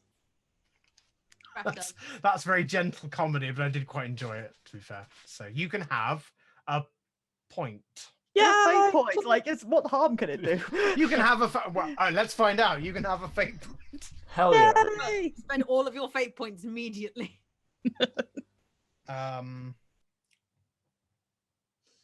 Yeah. So, who would like a scene before we wrap up? Assuming we do. Okay, Kath, I think it's over to you. All right. Okay. I guess it's over to Izzy. Didn't hear that. Your microphone didn't pick up your sad, what I assume was sad sounds. No. It was you have to start. Okay. I suppose technically speaking, there's been a bit of a delay. I mean, obviously there's been a delay. There's been several weeks of delays, but things have been in the works for a while. And a morning, Talandra will get like a notification that a secure communication to a location in the Cardassian Union has been arranged on this day at X time. She is to essentially open this Zoom link for with a lot of like secure under X, X security protocol procedure, blah blah blah. Very formal, and probably very. Check with the captain that it's official, but Yeah. To be honest, it's probably Athan forwards it to Talandra. I guess take it in her quarters, sit down, open it. There will be a Cardassian officer of non-specific identity on the other side. It will doubtless include something of a security briefing of, I don't think that there's anything relevant that would go, you cannot discuss X, you cannot do Y, but it is a very much a briefing of, this is the situation, speaking with the prisoner. And again, a warning that this conversation will be monitored by the Cardassian military. Then the screen cuts to a because it's Cardassian, the fact that it is clearly not a very well lit room is not necessarily it's part of the charm, a sign of anything. Cardassians even like gloom. It does mean that the full features and condition of Calo Velrad are not entirely clear, but he is clearly thinner. Has the look about him of someone who may have been like granted a very quick shower and like he looks like he's been scrubbed up for the occasion rather than he's been well treated. Definitely hasn't been doom scrolling about Cardassian prisons. Oh, it's so much. He has a very guarded expression at first. Hesitates. Commander. Caliph.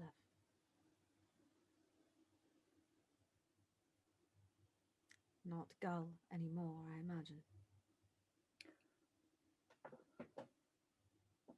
Certainly, although I do not believe I have been formally stripped of my rank, it would be improper. I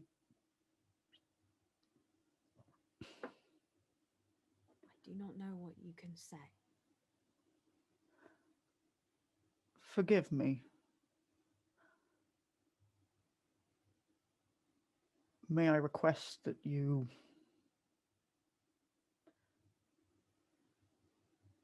verify your identity for me? I am Lieutenant Commander Talandra, First Officer of the USS Iskandar. Not what I mean. I do not put anything past at this point.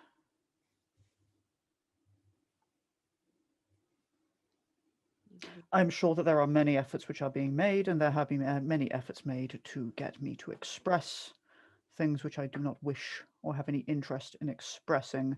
I have made this very clear to the Gull who runs this institution, so please prove to me that you are who you say you are.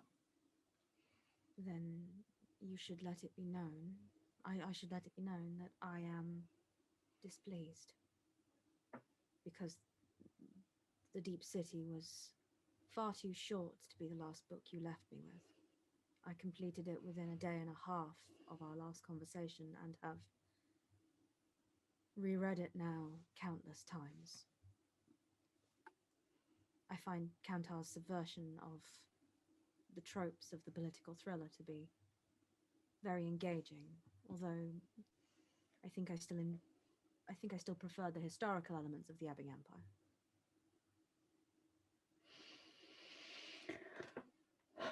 Forgive me, I have had not much opportunity to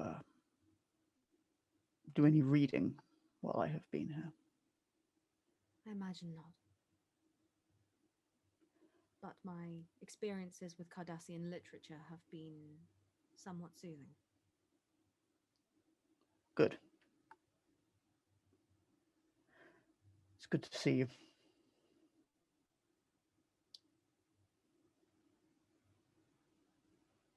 I wish that I could say likewise. I am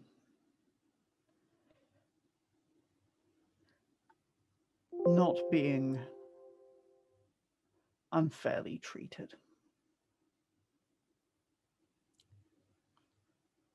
What I have learned from our many months of literature is that you and I have a different attitude to the word fair. I know that the Federation and the Cardassian Union also do not necessarily share an opinion on that. No. And since the most recent peace conference, that has come to something of a head. Indeed. I have heard effectively nothing of anything. Captain Athan made a speech where she spoke extensively about the Wayfarer facility.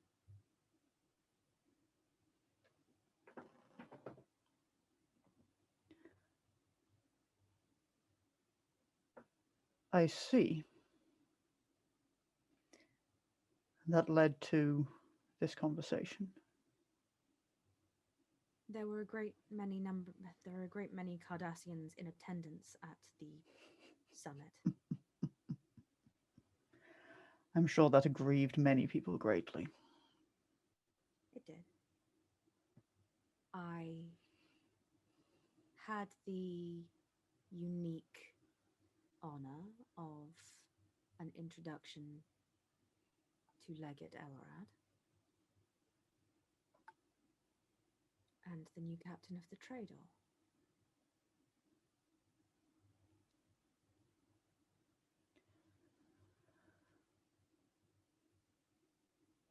Legate Elrod has always been dedicated in his service to the Cardassian Union and the Cardassian people. Even if he and I have not always agreed on exactly what form that service should take. You perhaps shall have to unpack for me what service he was performing when he decided to dedicate so much of his time to getting under my skin. Perhaps there could have been someone to have warned him of the futility of his actions. I hope at the very least he was not found too objectionable, or rather, I hope that he did not inconvenience you too greatly. He was found objectionable, but not by me. And I believe he would have had to have worked a great deal harder to have inconvenienced me. I think he attempted to inconvenience me, but Captain Athan spoke instead to the Prime Lector.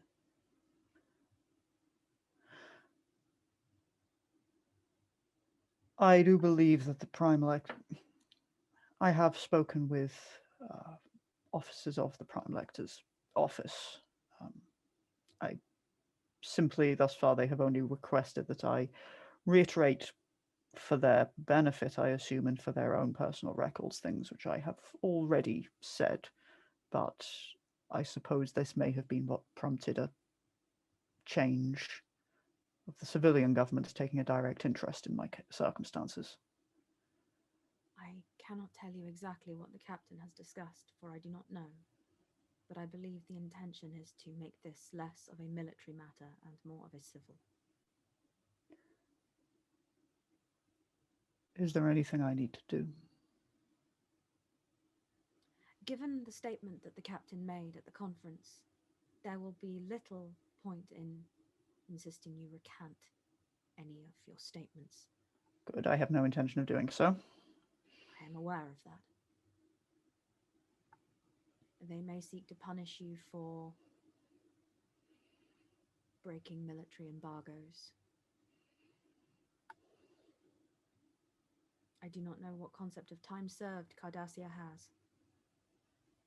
I suppose that depends on, now that it is out, whether or not I am still considered to have committed acts which could be defined as treason if one wanted to make that definition.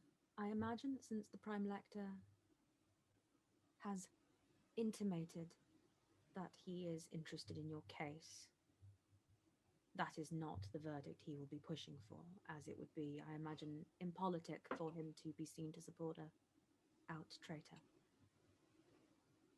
The intention, I believe, is to make this solely a matter for military discipline that has been done and seen to have been done. I think your military career is over. Strange, that's such a self-evident point. I don't think that there was any realm in which I envisioned that at the least my career would not be sacrificed, but I don't know if I was ready for it to actually be the case. I have no idea what else I'm supposed to do with my life. I suppose if the decision is between remaining in a Cardassian prison cell and being faced with an uncertain future, there are some who would find comfort in the prison cell.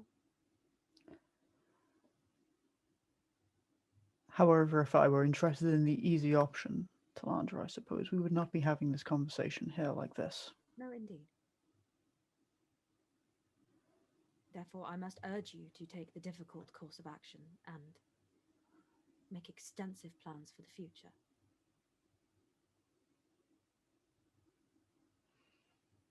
I have been.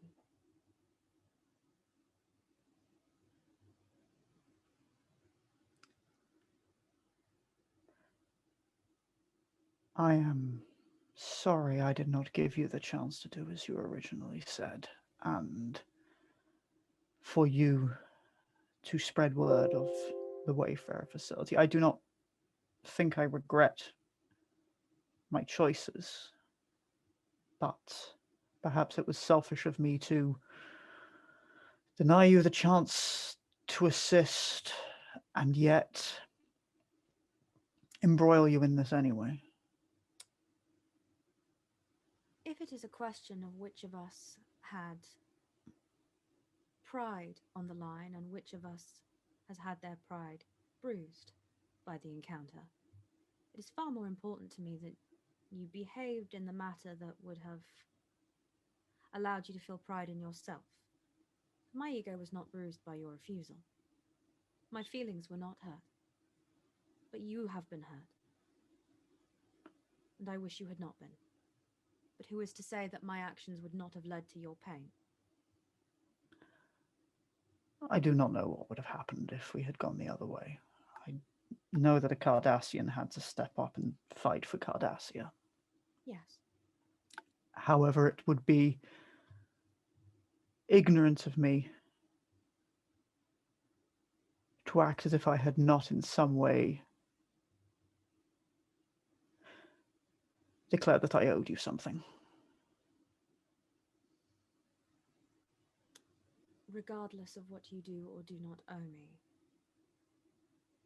you did what you deemed necessary to do. And that took courage. If I am led to believe anything from the slim sampling of literature you've sent me, is that to your people, history is cyclical.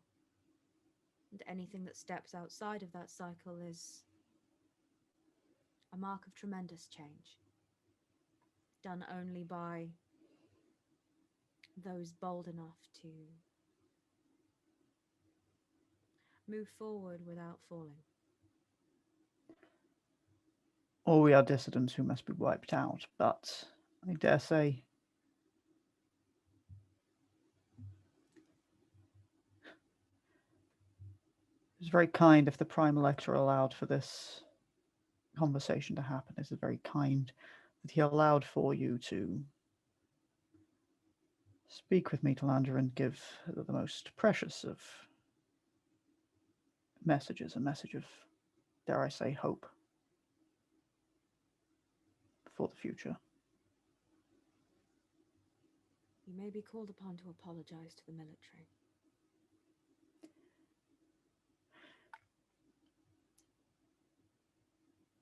There are elements when I would applaud your pride, Kalev.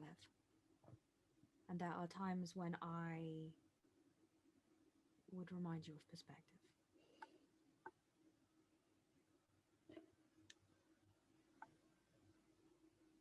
I will not, and you are not asking me, I will not, can't.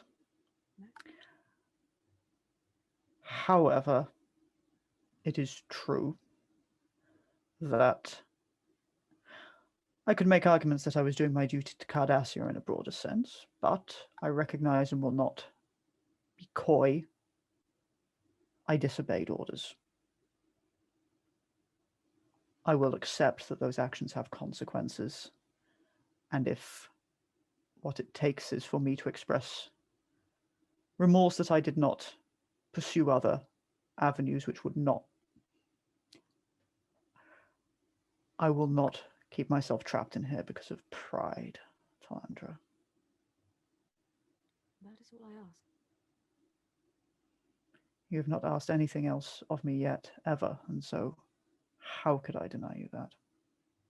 It would be within your right to. It would not. I am not your keeper. It would not be within my right to.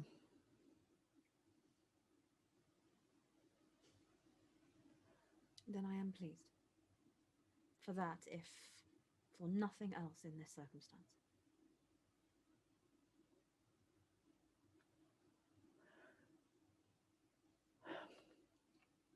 I believe I'm being notified that this is to end. Yes. I will not tell you to be patient, for I have no notion of what time is to you at the moment. But we are doing what we can. And that is everything. Live long and prosper, Caliph.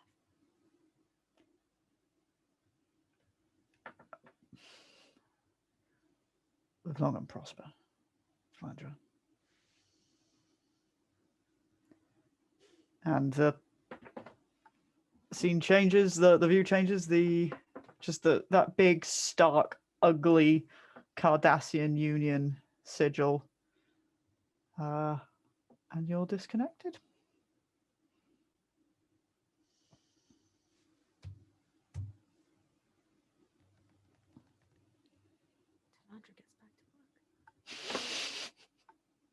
Andrew gets back to work. I think we have one of those extended shots where like the camera follows Talandra and we're meant to be watching her face for any sign of emotion, but of course we don't see any. Perhaps there's a moment where she stops for a moment, but for no longer than a blink. She carries on about her day,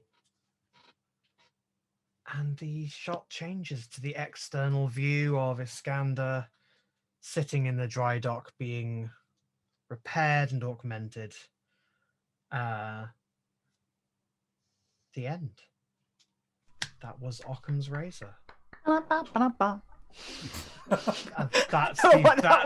noise. That's the outro theme to Iskandar. I'm sorry, I had a lot of energy after being stoic through that conversation. Oh, I'm sorry. Oh, God, Kath, how dare you? Oh, I'm sorry. Salandra was positively, fawning for a Vulcan. Cardassian. No. If she were fawning for a Vulcan. No, for she a were Vulcan. fawning at the standards of a Vulcan. She was completely reasonable. And also, to anyone, to the friend who asked me, yes, I wrote. I have a sort of 4-page Google Doc where I have documented the books that Kalev and Talandra have shared, so that I can refer back. I've even made notes like, Talandra praises Camex and Morum for their frank analysis of the downfalls of the Cardassian occupation of Bajor, particularly in the methods and uses of the inevitable steps of the Dominion War, but finds the self-examination somewhat lacking regarding the immediate post-war period. Clearly her interest in sociology is shining through. That's something I wrote for this game that just... If I was smart enough, I'd have had that document up or been much more prepared for him to recommend a different book, but I didn't, and I don't have anything useful immediately to hand to even give me words to start to use to improv. We've discussed how Roomba's engineering and science background means that her ability to techno-babble and trekno-babble is just... Threw my phone on the floor. Oh, okay. That sounded way more dramatic than a phone. It sounded much more fragile than a phone. It fell on an empty can, so. Oh, that's why. But like Roomba's ability to technobabble and treknobabble is sort of second to none, which is why she's well suited to being a Starfleet engineer. I am a literature student, so I made a fake literature analysis for a bunch of books that don't exist. Leave me alone. I'd have to turn around to look at my credibility bookshelf. That's why when I was asked, this is in response to the chat, that's why when I was asked for a name, I looked around for words around me, of which I have my notes, which are the notes of this game, at which point a ship name was not going to be useful from this thing, and my own phone cover, which is already just has the word Star Trek Discovery branded on the back of it. If you consider Devaran's monster manual, then... Yeah. If I turned around... The USS Devaran's Monster Manual. An unusual ship name. I would have had a lot more options. Yeah, I just went with, like, what could I see? Spacebook, Space name. That's good. That's good. That's strong. That's much stronger than anything anyone else did. It was that, or like pick a word that's on my mug, and it'd have been like the USS Cake. USS Hero. I mean, The USS cake. cook in the microwave on full power for 3 minutes or until firm to the touch. USS Vocal Zone. Anyway, that was it for Occam's Razor. Sable, thank you so much. All for right, all no of problem. this. I enjoyed it thank as you. always. Romulan drama. I You can't believe that dramatic I got Romulan to... bitches. Is this really Vance's last outing then? No, Vance will, because it will take like you don't just, he's not just like bye. There's at least a notice period to work. I think that if not next mission, then the next 2 episodes will be probably his last episode will probably be next episode, if not maximum the one after. So, all the next GMs for Iskandar, he's just a week away from retirement. Don't you fucking kill him. He gets to go home with his wife and go live in the Pacific Northwest with, her time-displaced great aunt and apparently the entire family up there. No, he's earned this. He's fucking earned this. I think Mike gets to be the one who decides that, He Cass. earns nothing. You are entitled to nothing. I'm just going to say, if you kill him, then very soon after, I will GM and I will remember this. I should Guys, point That sounds like I'm a GMing promise, next one. not a I did- threat. For this, there's nothing Kath can do. I should point out that Kath is sometimes a Iskandar GM, and she's also my GM in a game off. I can just line. punish Izzy additionally. Oh yeah, no, that is true, and I'll get to That's hit fine, Ralph, but, so, you know. yeah. Yeah, it doesn't. It has no power over. Certainly not. Not Mike, and definitely not Emily. I have other means of implementing consequences for Mike. Nobody has power. That's called over a rock Emily. through his window, right? Yeah, Window. just shove him over in the street and run away. Also, good of you to retire Vance before I had any thoughts about what to do with that Borg stuff in his arm. Izzy said, "Why didn't you do something with that?" I said, "I wasn't on top of everything else this story. I wasn't going to make the Borg stuff do anything. Why not? It's just too much. Even for me, that's too much." Like, I keep thinking your top says Mingers. I just needed to tell you that. It does. Mingers. It's from the DS9 baseball episode where they played as the Deep Space Nine Mingers. Yeah. I believe that without question. I believe that it was an idea by Bashir O'Brien, and then they're like, I can't believe they went for it. None of them know. Don't tell them. Yes, I told them that it's Cockney rhyming slang for to hit a ringer, and they were just like, "Oh, okay," and they were like, "We'll be the Mingers." I've not seen DS9, but this sounds entirely plausible. It was one of the worst episodes of Deep Space I don't Nine. know. It sounds like one I of the better adore ones. the baseball episode. I won't hear a thing against it. It starts with the premise that sometimes Starfleet crews an entire ship with one race. That was already established on a few prior occasions. It continues with the premise that sometimes Vulcans are awful people who have no sense of logic at all and are just personally petty.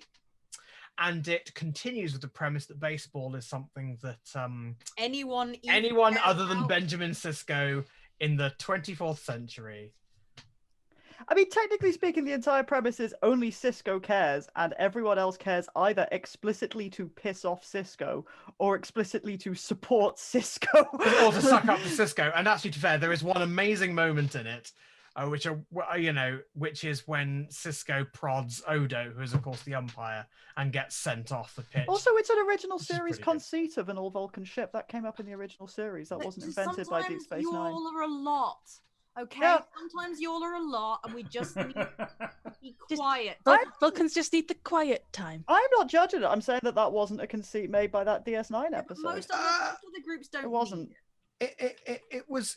No, maybe not, but it's not a good idea. I think. Sure, but that wasn't at all a criticism that you issued.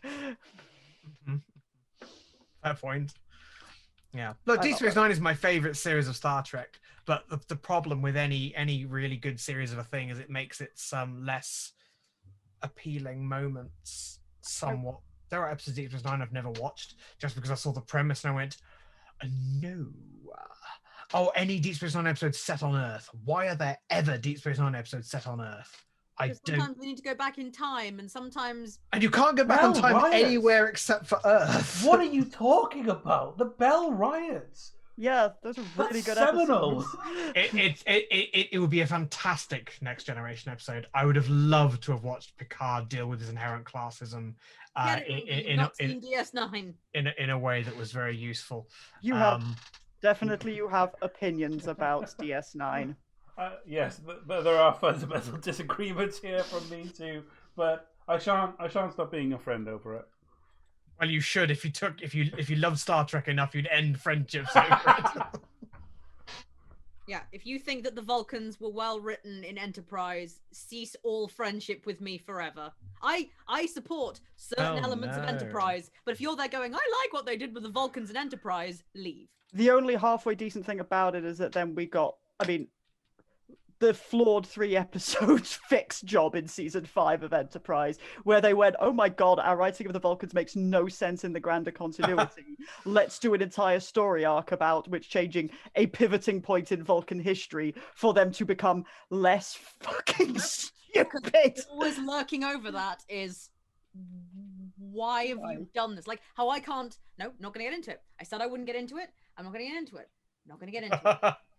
Hey, what about that list of patrons you were going to read out? So we Yes. can put our trash bags in the chat. Congratulations, everyone. You've made it to the end of a story, a trash story, which means, of course, I, for some reason, deliver a list of facts about our trash patrons, the extended trash fam. These are all absolutely true facts that can be proven with science. But of course, if this is a fact about you and you disagree with it, then that's just your opinion, bro.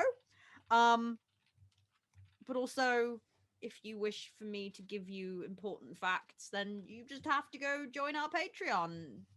Patreon.com/ItYouCrew. I've been told by certain members of our Patreon that this is the only way they find out anything about themselves. So it's like therapy, but much cheaper. So trash bags in the chat, if you will, for these lovely lords a leaping. The armchair Egyptologist, who got his name from an actual armchair found in the tomb of Pharaoh Parawenimeth himself. For more information on that name and others, check out the armchair Egyptologist, who taught me the name for the best pharaoh name ever. And you could probably write it down. He wasn't a pharaoh. He was Ramesses II's son. He should have been pharaoh because it's a badass, terrible name. Prince. Well, he had an armchair in his tomb. That's where the armchair Egyptologist gets its name from. Ken Poynter got a degree in computer science in 1487. It took him 12 years, and it's handwritten, illuminated by monks. Kiwi Toko Eko once threw a cup of hot tea at a statue of the Queen. It was deemed an act of protest art, and film of it remains in the Tate Modern to this day. It is the most popular exhibit. Photosynthetic is the one who uncovered the Stardew Valley Easter egg that if you grow melons in a 10 by 10 square, then you sprout the super large dire melon that will attack the farm at nighttime. Eligos Alexander has been keeping the Earth's secret second moon hidden from us for generations. It orbits exactly behind the regular moon. Its purpose is unknown, but we just kind of want to see it, you know? Liz Murphy discovered a new kind of peanut called silent peanuts. They have a plus 45% stealth to their stealth score and have been known to slip themselves into people's lunchboxes. If you are, for some reason, deathly allergic to peanuts, please see Liz's advice for how to combat silent peanuts in your lunchbox. Michael Kreese gave his likeness to the character of Sven the reindeer from Frozen. He flew to Disney Studios to mocap the part and lived for 14 months in Norway as part of a family of reindeer to really get a feel for the part. He still writes to his host family monthly. They proclaim him to be a very good reindeer. Andrei Cherepnin lives a double life as an Olympic figure skater, having won 1 gold and 4 silver. No, I will not tell you which figure skater. You must figure it out for yourself. I'm so proud of you. That was a good one. Joe fought in the Battle of Waterloo. That's right, Waterloo. It's a little-known offshoot of the War of the Roses that raged on until the 2020s. This is how she earned the nickname, the Baker of Waterloon. Lou Sutcliffe is a classically trained dragon engineer. Though their current career path has led them away from this training, they still engineer dragons in their spare time when they have room in their dragon engineering shed. Saki spent 6 months as an exchange student to the underworld. Apparently the benefits would have been good, but the commute was killer. Henry Prestige steals fairy lights. Every January, he goes to the houses of his friends when they take their Christmas lights down, and he steals them.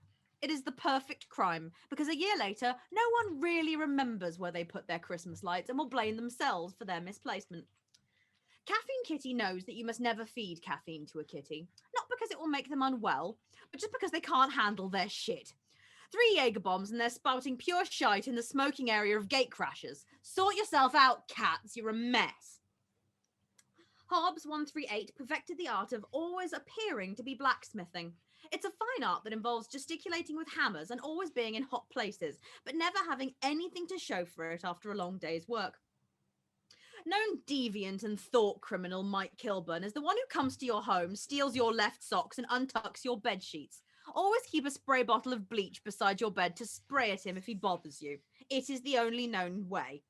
Jesus Christ. Wing Commander Helena Handbasket has a squad of wings under his control. Do not cross him, or he will throw his wings at you while shouting, "Yeah!" James Malloy is the one that actually left this can of iron brew in my house. He just broke in, drank most of a can of iron brew, and then left it on this shelf there. Come and get your can of iron brew, Malloy. God's sake. Mike Fielding is a golden ray of fucking sunshine, and you all should go out of your way to be nice to him. Send him love, buy him shoes, make him a crown out of shiny tinfoil. I don't know, just do what you do. And finally, Michael Bowman has continued his vigil, standing strong over the city of Gotham. He's still a librarian, but late fees and literacy rates are very, very important to him. And that has been your news about the extended Trash Fam. I hope you have enjoyed hearing these absolutely true and definitely not made up things about people. And if you wish to be involved in such shenanigans, then patreon.com/itucrew. We are also at itucrew on Twitter, as well as YouTube, where the VODs of all of our previous episodes of Star Trek Iskandar and our other games, including Gentlemen Strangers, which will be starting again shortly, can be found. And also on Discord, wherever you can find how to get to our Discord. You ask an old man at midnight and he'll take you there. Don't talk to old men at midnight. They're very sinister.